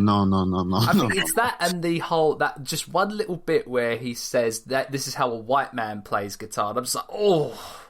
Yeah, it's like... Oh, Steve. Yeah, I'm like, Steve, mate. Because you get the impression that this is I have been in situations and I have heard this happen, and I'm just going to do that. That can only be informed by personal experience. Yeah. And I'm like... At least Bob Sapp knocked him the heck out and made him poop himself in the film, anyway. Yes, it is beautiful. So catharsis in that regard. Yes, absolute catharsis. So that's my... Okay, so in no particular order, because like all three of these are absolutely fantastic and top tier, I'm just going to go for the one that sticks out to my mind, Jesse Ventura in Predator. Yes, I knew that one was going to be in there, and it should because Predator is probably one of my favorite movies. Probably my favorite Arnold Schwarzenegger movie. No, I probably agree with you on that. Yeah, I legitimately think that is his masterpiece. I legitimately think that. Jesse Ventura. Oh, what a great casting choice for Arnold. And Jesse Ventura, it does a great performance in that movie.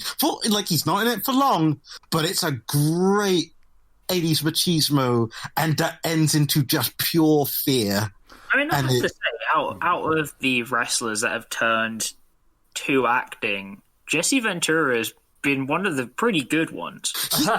Honestly, Oh, we'll get to that. We'll get to that when I get to my bad list. yeah, he's had some stinkers. He's had some stinkers, but honestly, before Batista, I think Ventura had the best track record. Yeah, and pretty much soon after this, I believe that Schwarzenegger cast Ventura in The Running Man after this as well. Yeah, that's Fun fact right. about Jesse taking this role. He got fired from WWF because Vince didn't want him to take the role. As a matter of fact, I believe somewhere like Vince kind of thought that Hogan should take the role because he's the bigger star. No. And this was around the time, of course, that Jesse Ventura was really trying to unionize professional wrestling. And he wanted to make sure that the wrestlers got rights, but of course, again, that got shut down when Vince was told by Hogan that shit was going down, because Hogan ratted Ventura out to Vince. Yes, he did. But then Ventura just said, all right, then I'll quit. Went on to do Predator, got his SAG-AFTRA card, and then he said, oh, Vince, by the way, I don't need your rights because I've got my rights here with my SAG card. Yep. Good on you. We stand. You know what? And you were in Predator. So what needs to be said? Oh, regardless of like the silly conspiracy theory stuff that he did several years ago and all of that, I think Jesse Ventura is a stand-up human being because not only has he stood up to Vince so many times, he's been very much on the side of things like Black Lives Matter. When he was in Congress, he was making sure that, of course, all of those legislations and stuff were kind of very more equal ground. Jesse Ventura, cool human being. Jesse Ventura. Very cool human being. But no, this has an 81% fresh on Rotten Tomatoes as well. Very well put as well for Predator. Needs to be higher. That movie's a legitimate masterpiece. But yeah, what were your other ones reading? Because I know you were listing them off. I thought we were just going to go for the classic, round the table. So round table. In that case, Dan, with me taking your number one. Apologies. So my number one is gone. I have replaced it with another one that will be my nominal number one, or however you decide to run this system. I don't know. I don't really care at this point. So my number 3. And so I've kind of less gone on. I guess mine's more focused on, like, just wrestlers playing roles in films rather than like films built around wrestlers. Mm. Yeah. Like, I know that probably sounds like a stupid distinction. But that's getting to the worst list, it becomes clear. Yeah. No, that's an important distinction because that gets into my other honourable mention. Otherwise, it would be on the list. Yeah, so my number 3 has got to go to Andre the Giant in The Princess Bride. Yes, yep, that was my number 1, General. Yes, I love The Princess Bride so much. The Princess Bride's an A-star movie. I don't even care what anyone says. Who could say anything bad about The Princess Bride? Real talk. It's a genuinely great, enjoyable movie, but just Andre just worked perfectly for it. Much to the chagrin of my girlfriend, who, when we recently watched The Princess Bride, had me nerding out for 10 minutes when I would talk about Andre the Giant. I apologise, Jess. Why? Don't apologise. Don't apologise. What are you talking about? No, this is a wrestling podcast. Yeah, screw you. I'm just kidding. No, if I recall correctly, and please, I know there are a lot of people who are very knowledgeable on the making of The Princess Bride, so please correct me if I'm wrong. I believe Andre the Giant was very nervous in the filming of this movie because this was his first major role. Yeah. Well, yeah, I believe it was also he was very nervous just because of how he speaks. Yeah. Mm. And obviously, throughout the course of him wrestling, he normally had someone speaking for him. Yes, that's right. But he did a stand-up job. Oh, he did a great job. I think he did. He fit the role and the character just as much as he needed. I think that film wouldn't be half as good as it is if it weren't for Andre. No, especially that fight scene as well. That one makes me laugh so much. Of course, there's Inigo Montoya as well, but yeah. But yes, because whilst not a wrestler, he has the best wrestling promo. Exactly. No, outstanding choice there. My next one that I'm going to pick for good is Fighting with My Family. I like this film. It's a really good film. I don't know what it is, but I'm weirdly undecided about it. I think I get that. me, I can understand that because I feel like its history or it's the retelling of history is a bit misskewed. If you're a because this is definitely marketed towards wrestling fans, so we're going to watch this, and its history is a little bit all over the place in terms of settings. Know what it is about it. It's just something about it just kind of makes it feel like,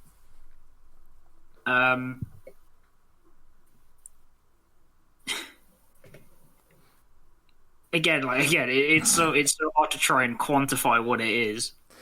Do you think it's the corporate part of it that kind of bleeds into it for you? I mean, obviously there's part of it, but that's something you can't really escape from. In the first place. I guess for me, the thing that makes me feel unsure about it is just kind of like, it's the company telling the story of the company. Yeah. I believe this was a WWE Studios Film 4 and 7 Bucks Productions co-production. Written and directed by Stephen Merchant. So there we go. There's where the relationship between Dwayne and Stephen Merchant is it finally comes to fruition. And the wrestler in particular that I'm going to put a spotlight on isn't Paige. It isn't The Rock. It isn't the Bevis family. It isn't even the Big Show or Sheamus in that one scene. No, it's to our man and possibly my favourite British wrestler of all time. It's Jodie Fleisch of all people, having an extra position in the Performance Centre where he's behind Vince Vaughn's character holding the WWE title. Hell yeah. The man, the master of the 720 DDT, and possibly one of my favourite British wrestlers, Jodie Fleisch. Jodie Fleisch, man. But that is 93% fresh on Rotten Tomatoes, which I think is a bit high. My one for that movie was going to be Tia Trinidad for being the body double for AJ Lee. I thought you were going to say Jerry Lynn for that weird. I think it might be a rib at Jerry Lynn for a woman wrestler called Jerry Lynn. I mean, it's entirely possible, but also, if you're just going to rib Jerry Lynn, then just mention any one of the 50 things that Jerry Lynn has ever done, which is absolutely hilarious. Slow. There you go. But no, I think this is a bit high. I think it's definitely an 88% fresh. But yeah, I don't know that I'd give it a 90%, but Florence Pugh does a really good job though as Paige. She does. She really does a fantastic job in that film. But yeah, Reardon, your other choice for good films. So I got another honourable mention, and then I will get into my other choice because Dan took The Princess Bride.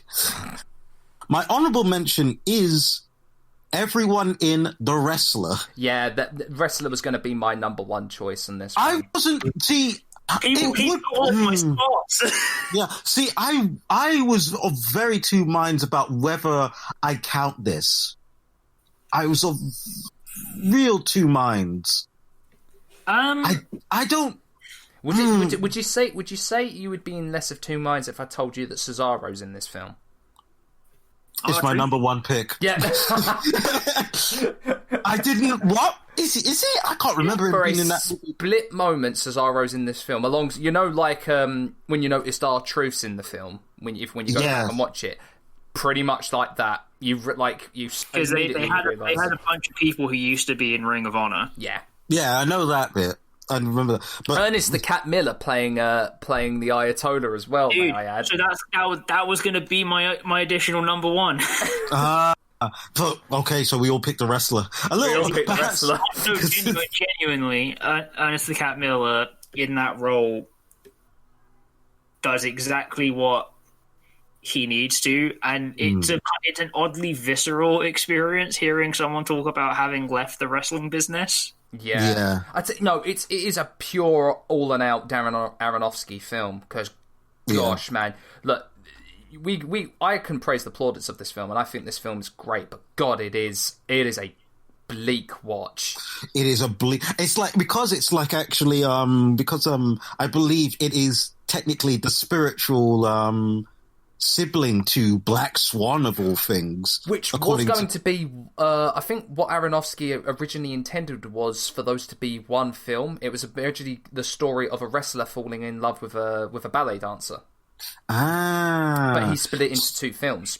Yeah, so it's kind of like, you can really feel the thread between those two movies quite a bit. Yeah, so, and that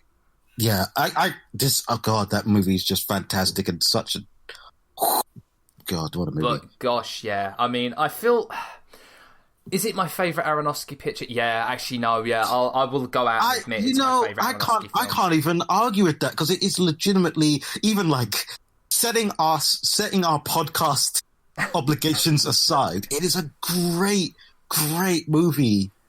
Mickey Rourke was... I think the thing about it that makes me love it so much is, like, I know I'm saying this as a person who's quite regularly the cynic, but, like, it's actually really nice for me as a wrestling fan to, like, have someone that looks at wrestling and just goes, actually, it's not all flowers.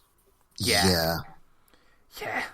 Because, like, I feel like there's a big point of actually recognizing that fact that a lot of people kind of skip over. Mm. And honest to goodness, I could not think of a more perfect casting choice than Mickey Rourke. He does it perfectly. Like, he is genuinely in tune with it. It's a harrowing performance. There's a reason he's in Iron Man 2, and it was because of this film. Yes. Yep. What a lot of people call the worst Iron Man film, but it's not too And bad. they would be right. No, they'd be right. It's they'd be right. The worst one. I mean, it's the worst one. Listen, I'm just going to say this. It's an on-site beef if everyone says that Iron Man 3 is the worst one. It's on-site beef. But this one has a 98% fresh on Rotten Tomatoes, and rightly so. As it should. Absolutely deserved. And that's because of Cesaro being in the film, of course. That's because of Cesaro, obviously. Oscar-winning performance by Cesaro. So does this mean we're going straight onto the bad, or do we have a couple more that we want to...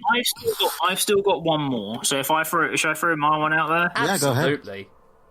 Because, like, all right, look, I know the role is stupid, and I know he's only there for, like, 2 minutes, but can we talk about Randy Savage as Bonesaw? Yes. Yes, please. We can.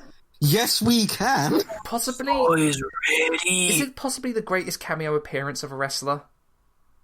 Possibly, quite possibly, honestly. Think that everything about it is just kind of exactly what you need, because, like, when you think about it, right, like, the whole point of it is he's going to some, like, semi-carny style wrestling shows, like, if I do it, I can just make some money, and you just have this really, really obnoxiously overblown caricature of, like, an 80s wrestler, which Randy Savage plays perfectly. Yep. There is so much. I have so many thoughts, because that you're talking about some of my favorite movies now. Okay, so off the top of my head, one.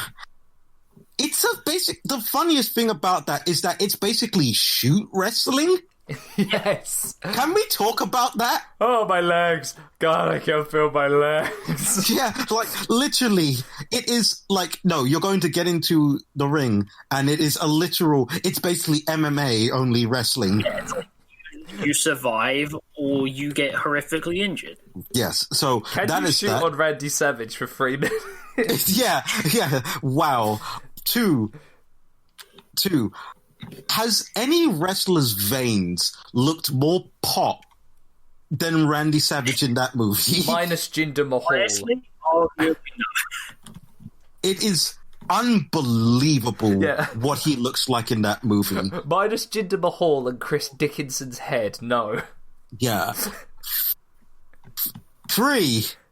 Thanks to Randy Savage, we have Spider-Man being casually homophobic. Thanks, Randy Savage. Which is such an odd thing. Also, may I add as well that we got two of the greatest people ever to set foot to be in the same scene in Randy Savage and Bruce Campbell. Yeah, that's a packed ass scene. My God. Yeah. Also, really quick tangent. Spider-Man's gonna if we ever get like another origin story for Spider-Man, he's gonna be fighting in MMA, right? That's how it's gonna work. Well, according to the game, if you've played the PS4 game, he actually had another wrestling match against the guy called Crusher Hogan. It's right on the head. That's right on the head, isn't it? I mean, that's literally in the comics, I believe. Well, yeah. Yeah, that is in the comics. Yeah. So, yeah. Okay, fair enough. So, that. I'm glad Fantastic. that Sam Raimi made that different choice to have Bonesaw McGraw instead of Crusher Hogan. Yes. I think just the element of it was just like, if you're gonna go to that vein, you need someone like that who's gonna play a huge ass character, even if they're only there for like 2 minutes. Yeah. Randy Savage is like perfect. You get Randy Savage in. There's only a few people you call. Randy Savage is one of them. But no, because if we're going on like honorable mention stuff, can I throw in my random aside one? Yeah, go ahead. go on. So I want to talk about a thing which I think is less so in the direct acting department, but still an important part of theatre. And that's the people that use their size and stature for roles. Mm. So I wanted to talk about one of the greatest exports from wrestling, and no, it's not Kevin Nash in Teenage Mutant Ninja Turtles. Not even Magic Mike? God damn it. But I just want to say, for those that remember him, and you'd be surprised to know now, so his real name is Robert Meyer, formerly Kurgan. Yes, Kurgan! Now basically has a role within the film industry, which is when someone needs a really, really tall hench person, they just bring him in. Yep. So he's been in like 300, Sherlock Holmes, and like a whole bunch of movies just doing that role. Yep. Good for him. I love the fight scene in hell, Sherlock Holmes. Robert Downey Jr. versus Kurgan. Book it. Discombobulate. First, distract target. Then, discombobulate. Then, look at Vince McMahon. Discombobulate. Look at Hardcap. Discombobulate. No. But no, great choice. I mean, I want to talk, like, a couple of honourable mentions I had was, of course, the little cameo from Silver King in Natural Libre. Fair. Yeah. Also, as well, Natural Libre, Human Tornado. Yes. Human Tornado. Human Tornado. That Nacho Libre is a pretty good movie, I will say. It's very Wes Anderson quirky. Yeah. So if you can't stand that, don't watch the movie. Don't watch it. But if you can, it's the right time. It's the right time. I will also talk about one of Roddy Piper's second films after They Live, which is Hell Comes to Frogtown, which is such an out there sci-fi B-movie type of film. But gosh, it makes me realise that, damn it, I really wish Roddy was able to crack Hollywood, or at least get agent representation, and not had to have wrestled late into his life, because he would have been a fantastic action genre actor. Yeah. I really see him being a Mark Hamill kind of guy. Yeah, he would have been. So and I don't say that lightly. Mark Hamill is one of my favorite actors. Like, oh, he would have been so good. Anyway, with the good comes the bad, and boy, is there a crock of shit that I've had to watch for the bad films. But I'll start off then. Oh, Jesus. I'll start off with 1990s Abraxas, starring Jesse Ventura. Holy moly, this is the most horrible sci-fi thriller film I have ever seen. That's a bar. So, that's a bar. Jesse Ventura, great actor. Whatever he's been in, he's been really good. But one thing I will say, he is not a good leading man. He is terrible in this film. Oh my god! Actually, no. I tell a lie. This film was actually released in 1991 to select theatres in Canada. Right. And a direct-to-video release. Starring Jesse Ventura, Sven Ole Thorsen, who would appear in a lot of Arnie's films as like the muscle or the henchman for most films, and Jim Belushi. Jim Belushi? Oh. Jim Belushi is the school principal in this film, but he only appears for a moment as it was a favour to his then wife who was in this film. Huh. This full film is on YouTube. I highly recommend for people to go out and find it. This film. Why? Because this film is absolutely terrible. Not just on a storyline level, but on a production level. Most of the film you can't bloody see because they shot it at such a low shutter angle. Oh, no. The music is just, when it's actiony, it's porn-type saxophone music. And I know that... That's such a specific description, but I know exactly what you mean. And Jesse Ventura, even though he's playing an intergalactic space cop, he gives the most wooden role at acting I have ever seen a person give on screen. So, this has a 404 not found on Rotten Tomatoes. And for good reason. It's just terrible. And it is my number one pick as one of the worst films, or one of the worst wrestlers in film, for sure. Even though Jesse Ventura, stand-up human being, has done some really good supporting cast roles in films. Mate, you are not good as a leading man. Anyway, Reardon, what is one of your worst films? Look, okay, we could go on. I could really rack my brain, and there isn't any like real like there are loads of candidates for the worst one, but only one really just sticks the fuck out for me. And it has to be my number one, just straight off the goddamn bat. Triple H in Blade Trinity. I knew it was coming up, right? It's just... Yeah. It's a no good. Shit. Nothing about that movie works. That is one that just, like... Who thought it would work? Is my question. I just to put more prosthetics to make his nose bigger in that film. It is the teeth for me. Yeah. I don't even know what to say. I think this might have been during Reign of Terror Triple H as well.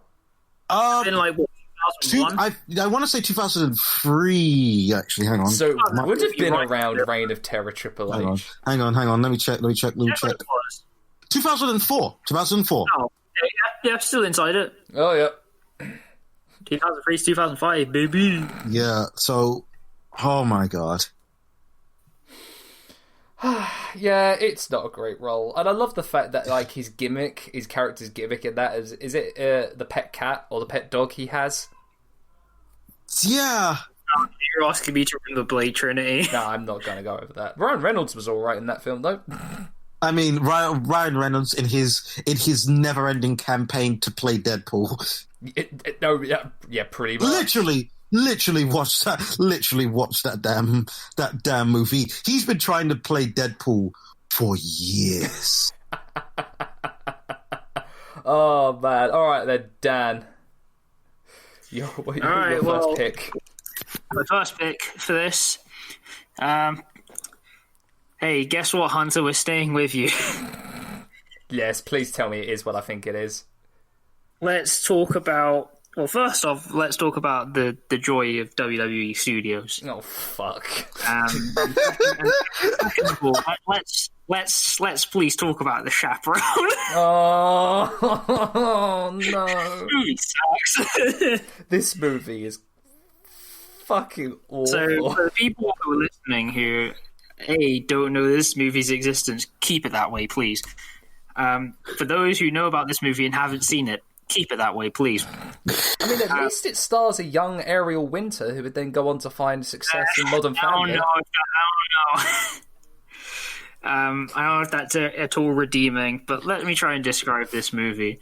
So this movie basically centers around Triple H, who plays a dad who's in prison and gets let out and then wants to be involved in his kid's life like a good parent. Or a good wrestling parent would be. Yeah. And so he's like, hey, I'll go and help you out and like help out the school and supervise on a field trip. Like, again, I don't know how the US works, but having worked in education, having a criminal conviction and just being out of prison is probably not a prerequisite towards that. So I'm going to suspend my disbelief. And then somehow, through some weird way, his ex-bank robbing like teammates are like, hey, by the way, we're going to rob this bank. Are you in? And he's like, man, I don't know if I should. I'm helping out on my kid's field trip. And they're like, the bank's next door. How convenient. Not gonna lie. So you have this weird juggling of trying to rob a bank, but also be a responsible parent. And then, of course, at the end, to be fair, I can't even remember how this movie ends at this point now.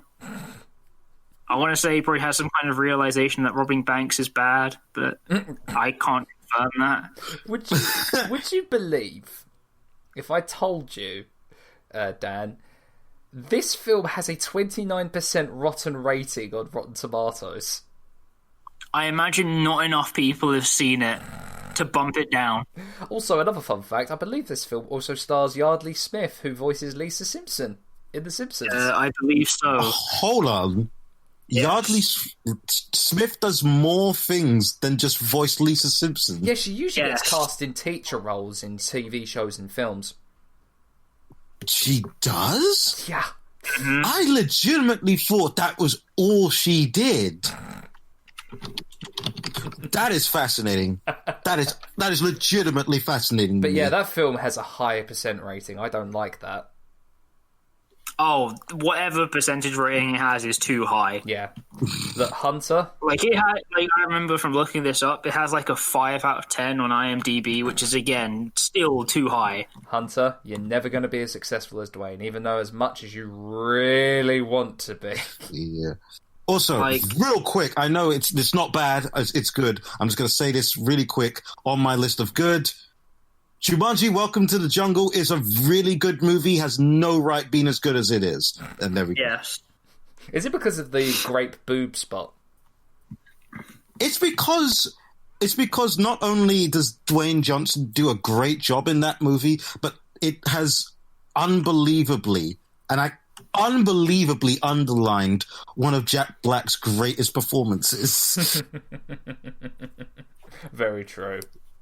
Oh, alrighty. I'm going to bring this next bad film up, and I feel bad for doing it because we are indeed a part of his rotation, of his royal rotation, and I really don't want to bring it up, and I feel so bad for bringing it up. Jimmy, in advance, I apologise, but the film you were in was terrible. Yes, it's Ready to Rumble.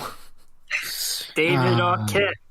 Baby. I would say one specific wrestler, but it wasn't. It's the entirety of WCW I'm putting on this. WCW in what, like 1999? Yeah, this was a cross promotion or a joint venture between Warner Brothers and WCW because WCW thought this would be the thing to get them out the doldrums of sagging ratings. They made a mistake. They apparently. really did. So this was released. This was released on November 2000 in the UK, so not even like 6 months before WCW would go out of business in this country. Of course, stars David Arquette and Scott Kahn as two slacker wrestlers who then help out our dear friend and possibly the greatest wrestler of all time, Jimmy King. There is no doubt about that. There is no doubt. He is the greatest WCW champion of all time. Forever. As I say, not David Arquette, as much as people would tell you that David Arquette's the greatest WCW champion. But those people are liars. This film is trying so hard to be a wacky comedy, and it really does fail to be a wacky out there comedy. Honest to goodness, there is only one funny part of this film, and it's just a little section. I think right at the end, where I think it was Scott Card's character Sean goes to DDP, a diamond upside down is a pussy, and it just runs off. And that's the only fun. You know, Martin Landau's in this film, Reardon. What? He's in This this is the film. power of WCW money. This was Ted Turner money. Oh, right, that makes sense. Joe Pantoliano is in this film as well. It's just... And, yeah, Rose McGowan's in this film as well. But, of course, we get the starring roles of Sting, of Goldberg, of Diamond Dallas Page, and the rest of the WCW roster that was there. Apparently, if I remember rightly, Billy Kidd was David Arquette's stunt double in this film. Okay. Because, of course, it was. That's a choice. But no, not a great film. Terrible comedy, and it did not do its job of saving WCW one bit. But it did give us the world Jimmy King, so, you know, swings and roundabouts. This film has a 23% rotten rating on Rotten Tomatoes. Yes, the Chaperone is higher than the Ready to Rumble. Wow, man. Reardon, do you have another bad film by any chance? Oh, God. Okay, what was I thinking of? 'Cause- Dan, you go while I'm thinking. I had it, and then it lost me. Cool. So we'll go on to my number 2. And my number 2 is a movie that people probably don't remember, but it is worth saying. I only remembered this movie existing in the first place from like ages of searching through. This movie came out in, I believe, I'll say 2010. 2010, yeah. I believe also another WWE Studios production. Oh. Can't bat 1,000, but you can certainly try and not bat 0.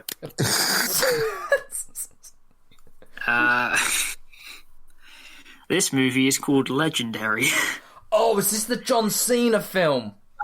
This is an early John Cena film, and it was about John Cena being a star collegiate wrestler. And it was and he then training his connecting brother? with like one of his relatives who decided to join his high school wrestling team because he wanted to be like his brother or something. I don't know. Now, disregarding the fact of John Cena, collegiate wrestler, which, you know, for the wrestling fans here, will get a nice chuckle out of that. The prototype? So for anyone that doesn't know this, good friend of the podcast, I believe it's Joe from Damn It Vince, it might be Ellis, has a separate podcast where he watches Hallmark movies and reviews them. Oh, God, he's going to be doing that forever. And literally, this is like the wrestling equivalent of a Hallmark movie. No, it really, really is. It's it is egregiously formulaic. to a T. Like, genuinely to a stupid level. And I guess part of what I wanted to do was just kind of read some of the reviews. So we should say, let me pull up. Can you find the rating on Rotten Tomatoes for me? I shall do indeed, whilst we're doing this. Fun fact about this film as well, as I do this. This is the only film that Jim Johnston composed for, which is criminal if you ask me. Jim Johnston did the soundtrack for this film. Huh. You'd think. Let me read some of the like reviews from critics on this. I mean, looking at the cover alone, I mean, right, this film, if memory serves me correct, this film also has Danny Glover in it, doesn't it? Glover in it. I believe it's Patricia Clarkson. Yes, it does. Yes. But yeah, so we have a review, September 16th, 2010. Gary Thompson of the Philadelphia Daily News. There's something comical about the way the movie tries to integrate Cena's massively muscled torso into the chosen atmosphere of casual realism. He looks like something out of Transformers. Fun fact, although actually that reminds me, he was great in Bumblebee. Continue. Trisha Olszewski of the Washington City paper. Clarkson cries on cue, perhaps recalling what an awful film she's in. Jesus. Arguably one of the most heated movie reviews I've ever read, but... This film has an 18% rotten rating on Rotten Tomatoes.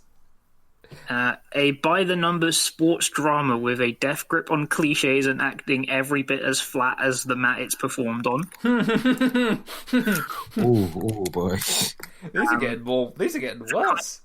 The kind of fake movie that you sometimes see in the background of real movies as a joke.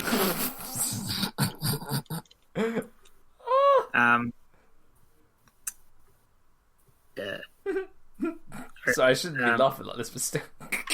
Oh, that's choice. I'm just reading through these. It's just kind of. There it is. There's the next one. I love this one. For a movie with a star wrestler at the center of it, Legendary doesn't pack much of a punch. Hey. And then my personal favorite one, Josh Bell of the Las Vegas Weekly from September 9th, 2010. Will the whole family come together and heal its wounds? The answer is contrived as the outcome of a WWE match. Oh, I love it. Fucking get him. But no, this movie's just, like I said, aggressively formulaic. As I said, to an absolute T. This film, I remember watching this film on Sky Movies, and after it, I was like, I just wasted I feel sorry for you. my life. Go on.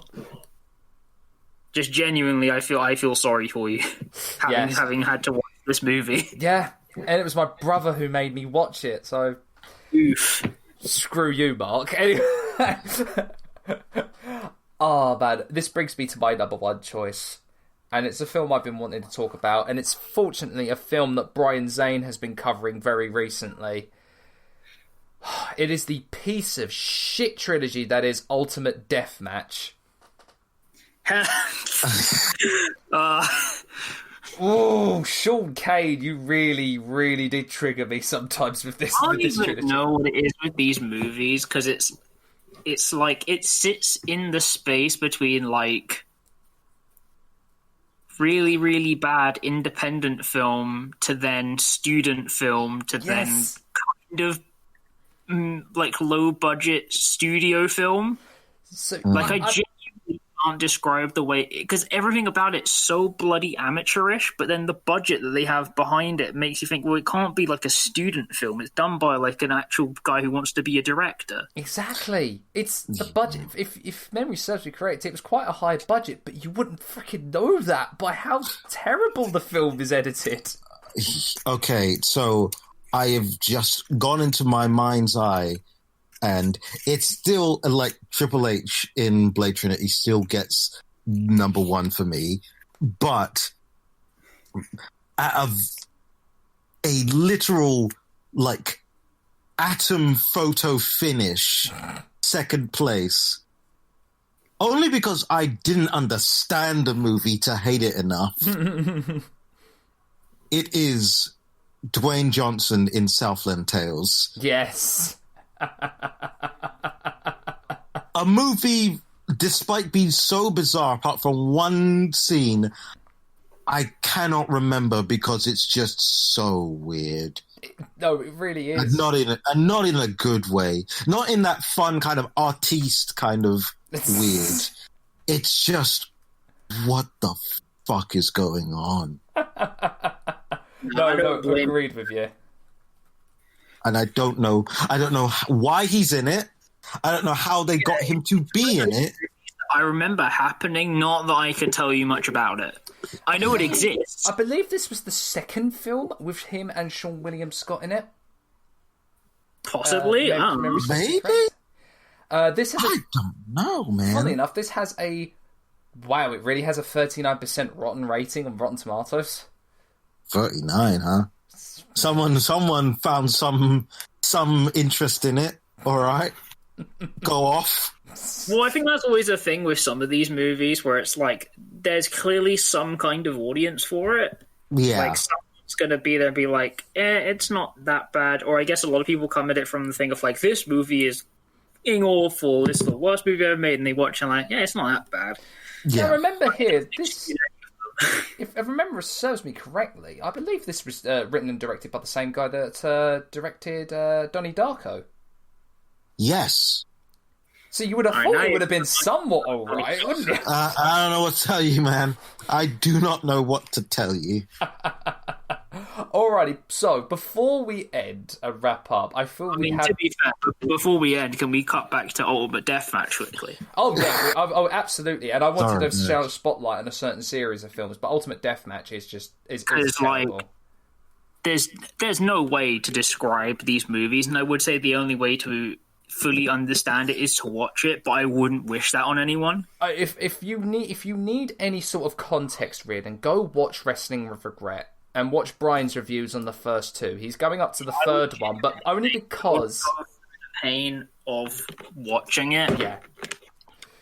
But he's saving the third one because, fun fact if no one knows, but Brian actually has a cameo appearance in the third Ultimate Deathmatch film. We'd love to see it. Attacking it, breaking it down from the inside. But, no, Al Snow, Shane Douglas, Kevin Nash are in this film. There are stories that just don't make sense in this whole thing. Scene to scene is just weird transitions that don't go anywhere. In the second one especially, the boom mic and cameras are always in shot. We need to clarify this. It's not like they're doing it in this like pseudo-documentary style. Exactly. It's supposed to be an actual theatrical film. It's not like some kind of like mockumentary thing where it's like, oh, we're recording people making this ultimate deathmatch thing. It's meant to be a movie about an ultimate deathmatch tournament. And the worst part, especially for the second film, and I'm saying this is the worst part for an editing compatriot as Reardon is with me, the absolute worst part of this film is that in the final cut of Ultimate Deathmatch 2, for a split second, there is a media offline artifact on screen. I see. So, someone has to die. They were in the final cut and someone misplaced a fucking image. Or they misplaced a file, so it's in the wrong place. So you just have a media offline. Just fucking grab it. Yep. My personal favourite, though, is when they have... it's Al Snow... I think it's Al Snow, Shane Douglas, I believe Brutus Beefcake? Yes. And Brutus Beefcake's mic just isn't on. So they dubbed him over with another actor. It's just not on. Final cut, by the way. So yeah, look, these films are I mean, look, I won't mince my words. These films are absolutely terrible. Oh, they're garbage. They're complete garbage. And I would say I feel a little bit bad for Sean Kane, but I feel like he knew what he was getting himself into these films. I feel bad for everyone who was in the movies, including Brian Zane in the third one. I will say, like, if there is one marginal improvement from the first one to the second one, it's that the second one was shot much better because it was in the OVW arena. Yes, instead of in a bar in California, but yeah. It's a small improvement. They also forgot to take down the aprons with OVW on them, yes. But, you know, who among us haven't done that? That is very true. That is very true. But no, Ultimate Deathmatch, the whole trilogy, I'm packing onto this as my worst. Alrighty, before we end, I feel like we need to shine a spotlight on a certain series of films that the WWE wouldn't stop making and releasing. Of course, we got to talk about the masterpiece of mediocrity that is the Marine series. Oh, this series of movies is so stupid.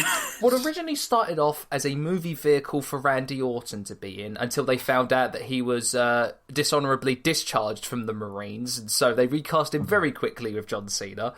It has gone on to... My personal favorite thing as well, though, is that then they were going to have him in the Marine too. Yes!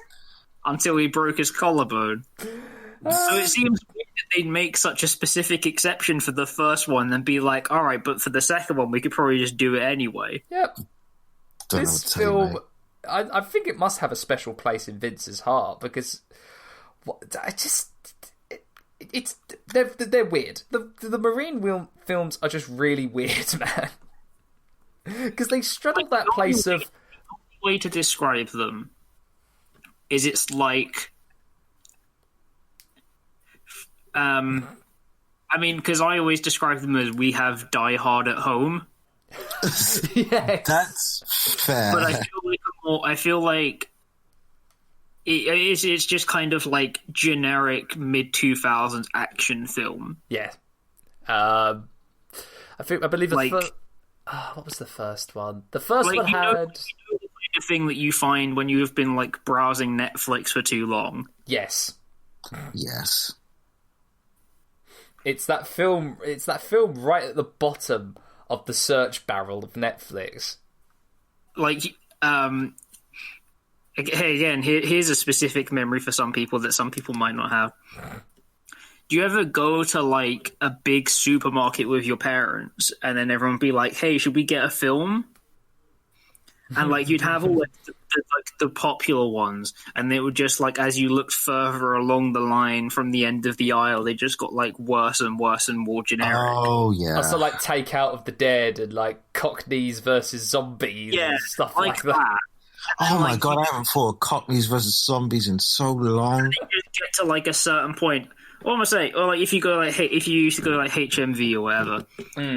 And then you just kind of keep going through, and you get to like the action section or whatever, and you just have like all these movies that have exactly the same cover, just slightly different. I feel like look, I love the guy and he's great and undisputed, but I feel most of those covers somehow have Scott Adkins on the cover every so often. He has done a lot of movies, so... He's done a tremendous amount of movies, but he always ends up being on the front cover of these films for some reason. Oh, that's actually going way back as a retcon. My recommendation corner. His YouTube channel. His YouTube channel's awesome. The Art of Action. It's legitimately great. Check that out. But yeah, just like started off with The Marine, which is a very mediocre action film. I'm sorry, but it did have Robert Patrick in it, so we did have the T-100. So, which they do make a reference to in the film, and it's kind of like a slight nod and a wink. It's like, oh look, it's Robert Patrick. He was in the Terminator 2, which was an infinitely better film than this one. And then I love it when movies are there and they're like, haha, you get it? It's a thing. Of course, I love it when movies remind me that I could be watching better movies. Exactly. Of course, then we had the Marine Beach Resort with Ted DiBiase. I'll never understand this movie. So for reference, I did put this at my number one spot on worst wrestler movies. For no real reason, but honestly, my biggest determining thing was I searched it up on Rotten Tomatoes, and it actually has no rating at all. Yep. And for good damn I can barely remember anything from this film, and I'm not going to pretend that I remember anything from this film. It's got Ted DiBiase Jr. in it. And then we get onto the Miz era of Marine films. I can't believe we have a thing that we have to specify the Miz era. Well, he did the Marines like 3 through 6. He did a whole trilogy. And not just him. Summer Rae was in one at one point. Summer Rae was in number 5, which also had another bunch of random actors. I believe it was Bo Dallas. Bo Dallas and Curtis Axel. Naomi was in that film as well. Yeah.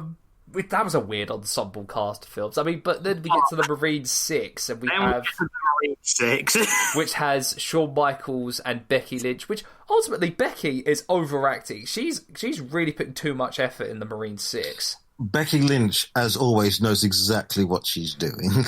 Shawn Michaels as the Mrs. character's mentor, I believe. Oh yeah, he's like the guy who was in the Mrs. unit when he was in the military, but then they somehow get assigned to the same thing once they're out of the military. There's a story I love from the OSW boys who managed to go on and visit the set one day. And they managed to have a chat with Shawn Michaels. And so Shawn Michaels comes out of the trailer and one of the OSW boys says, "Jesus, Shawn, you've seen better days." To Shawn Michaels' face. Wow. Oh, I love you, OOC, for just being so blunt and honest. Just say, "Jesus, Shawn." These movies are just like something to... Again, they just feel this like incredibly specific cultural niche. So, Reardon will probably know what I'm getting at. The ending sequence of the Marine 6 sees the Mrs. character die. Oh, sorry, spoilers. No. But the final boat chase sequence was actually filmed in London. Now, do you know of that very famous set part of London where that disused building that they kind of like... that has been in so many films where they need like a Russian set or been in so many music videos? Yeah. You know the one I'm talking about, right? Yeah, That's right by the River Thames. Right, yeah, I think it is near Battersea. It's probably near Battersea because they've always been trying to get stuff for Battersea. It's either near Battersea or it's probably East London Docklands. Yes, yeah. It is probably one of those two. But they shot the final sequence of that film there, and for a film nerd and editor, it kind of took me out of the experience because it's like, oh god, they don't even try masking up, making it look like an American town. It kind of just looks like they plopped London in the middle of America. Yeah, it'd be like that. But no, like, I have had the misfortune of watching 3 Marine films. The first one, the 5th one, and the 6th one.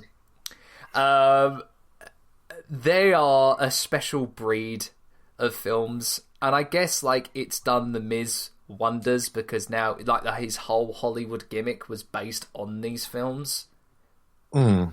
I mean, like I'm happy that they're willing to acknowledge them. Exactly. It's just it's perplexing how they managed that they went all in on that series when you think like things like other films they've done, such as, 12 Rounds, which they've done sequels for. 12 Rounds too. The Condemned with Steve Austin. And of course, their most successful film to date, Not Fighting With My Family, but that horror film Oculus, that was directed, I believe that was directed by the same guy that did Doctor Sleep. Oh, wow. Yeah. I believe that only had one wrestler, and it was only for a brief second in that film. But it kind of had no involvement from WWE at all, which kind of says something about what your most successful film is. I thought that said something about it being their most successful film. Yes. Don't know what it says, but it says something. Okay, but now we're here and we've said it and we made the joke, but like, what are the serious conditions for me to make you guys watch all 6 Marine movies? Solve World Peace. Oh, so basically, you need to do what I did for Fatal Deviation, then, Dan. Look, what do I need to do? Look. I say that, and I realise that I've not even mentioned Jingle All the Way 2, because I know that's going to happen in the near future. I've actually seen that movie. Who has seen that movie? No one has seen that movie.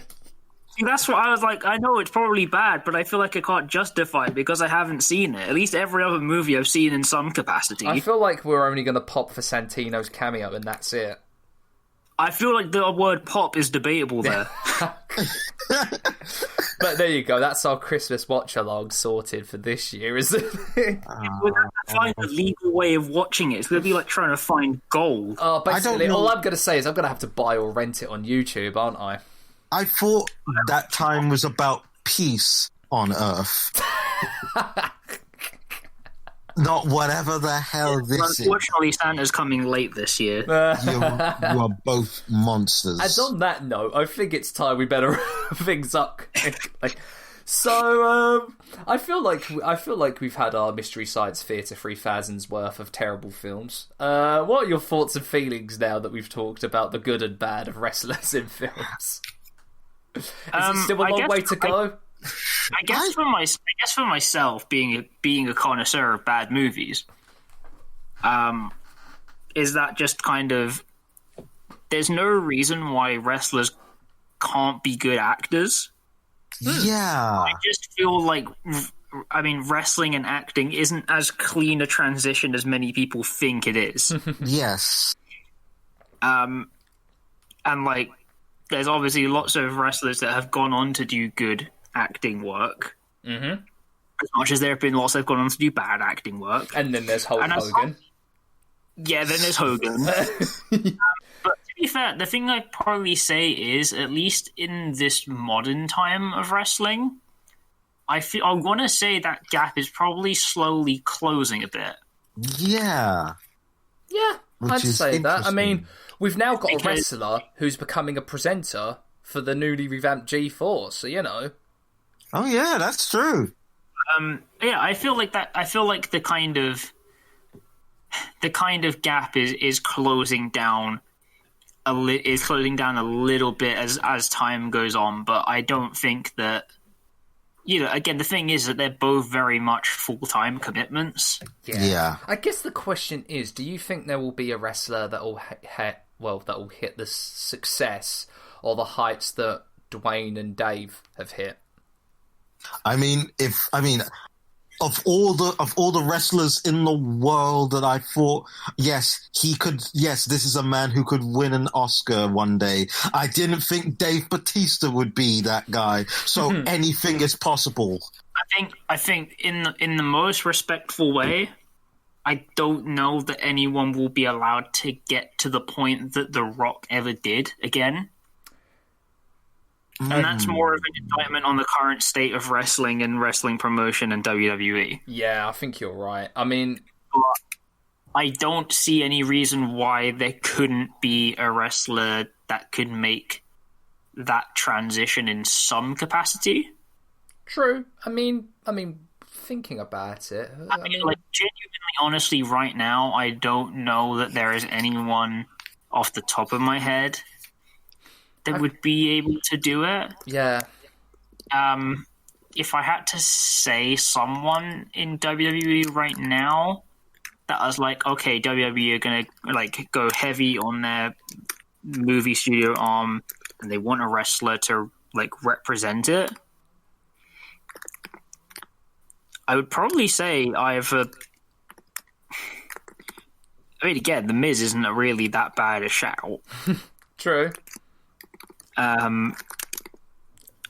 Though if I was them, I'd probably just continue to try and err on the side of finding someone that's going to have that kind of big presence. But I don't think it's going to be someone like Drew McIntyre or something like that. As much as I feel that they're trying to maybe potentially push him down that avenue, I get the feeling that WWE we're going to try that. I just don't know that personally I'd see him doing it. It's entirely possible. No. To be fair, I think the big one, if we were going to say it, would probably be Roman Reigns. Yeah, I'd go. I mean, probably. He was in Hobbs and Shaw, wasn't he? Yes, he was. A dark horse idea. I think that that Bray Wyatt is going to be cast in a stoner comedy, and it's going to be ridiculously great. Probably. Yes. Absolutely. Because what I would say is if you're there and you're like a burgeoning horror director, Bray Wyatt's pretty not a bad shout. Yeah, I tell you, there was a rumor and there were rumblings going around that Mustafa Ali was campaigning to play Aladdin in the live action remake, and I would have liked to have seen that. He's not bad. Honestly, his stuff in Retribution has proven to me that he could have some acting chops there. No, he could. I mean, there's definitely people in WWE that I could see doing it. Because, I imagine you could probably have a good few people like, even some of the people down in NXT. because I see no reason why, Isaiah Scott, or I know this probably gets sound stupid, Adam Cole, Yeah. couldn't be in TV shows acting on their own merit. Question is, when are we going to get Ricochet in a superhero role? Come on, Marvel DC, get your act together. Someone like that would be amazing. I mean, to be fair, we're talking about this. We even talk about the history of luchadors appearing in films. Yes. Oh yeah, damn. Because my goodness, that is a whole other episode. That's another episode, honestly. Another episode within itself. But basically, the entire history of luchadors in films from the 60s where they basically just play superheroes. Yeah. Oh man, I cannot wait to sit down and research El Santo's films. Yes, I can't wait to do that podcast when you finish doing your research 2 years down the line. Yeah, pretty much. Good yeah, God. I think it's the one with I think it's Blue Demon and Mil Mascaris. Yes. There's a scene where they're all riding motorbikes together. Mm-hmm. And it's awesome. It's so awesome. Yeah, so I see no reason why it couldn't. I mean, again, I imagine someone like Alexa Bliss will probably have a burgeoning movie career. I could see that as well, for sure. Yeah. For sure. Alrighty then, that is where we're going to wrap up today's episode, all about wrestlers in films. Gentlemen, that was a pleasure as always, and now I kind of need to rinse my eyes because I don't want to remember Ultimate Deathmatch or see Ultimate Deathmatch ever again. I don't blame you. The next episode, this is going to be a really cool episode that we're going to be doing. It's going to all be about probably the most hallowed ground in all of professional wrestling. We're going to be talking about Madison Square Garden. Oh, I thought we were just going to talk about backyard wrestling, but okay. That's cool true too. as well. We'll get to backyard wrestling. Don't worry about that. We'll be getting to that eventually, Reardon. But no, we're going to be talking about the history. We're going to make you watch 2 hours of backyard compilations. Christ. I can't wait for that day. You will enjoy it. We'll be streaming that as well, Reardon. Yeah, that's it. But no, all about Madison Square Garden. We're going to be talking about the history that the arena has with wrestling, some of the great moments that have come out of Madison Square Garden, and its current presence now as its relationship with WWE has been strained, but within that, Ring of Honor has come out of the shadows to become almost its spiritual successor. But that's all for the next episode, all about Madison Square Garden. But until then, I have been Sam, this has been Reardon and Dan, and you have been listening to the Sweet Chinwag podcast. We'll see you as ever on the next one. Bye, everyone! I got you for 2.5 hours. 2.5 hours of time.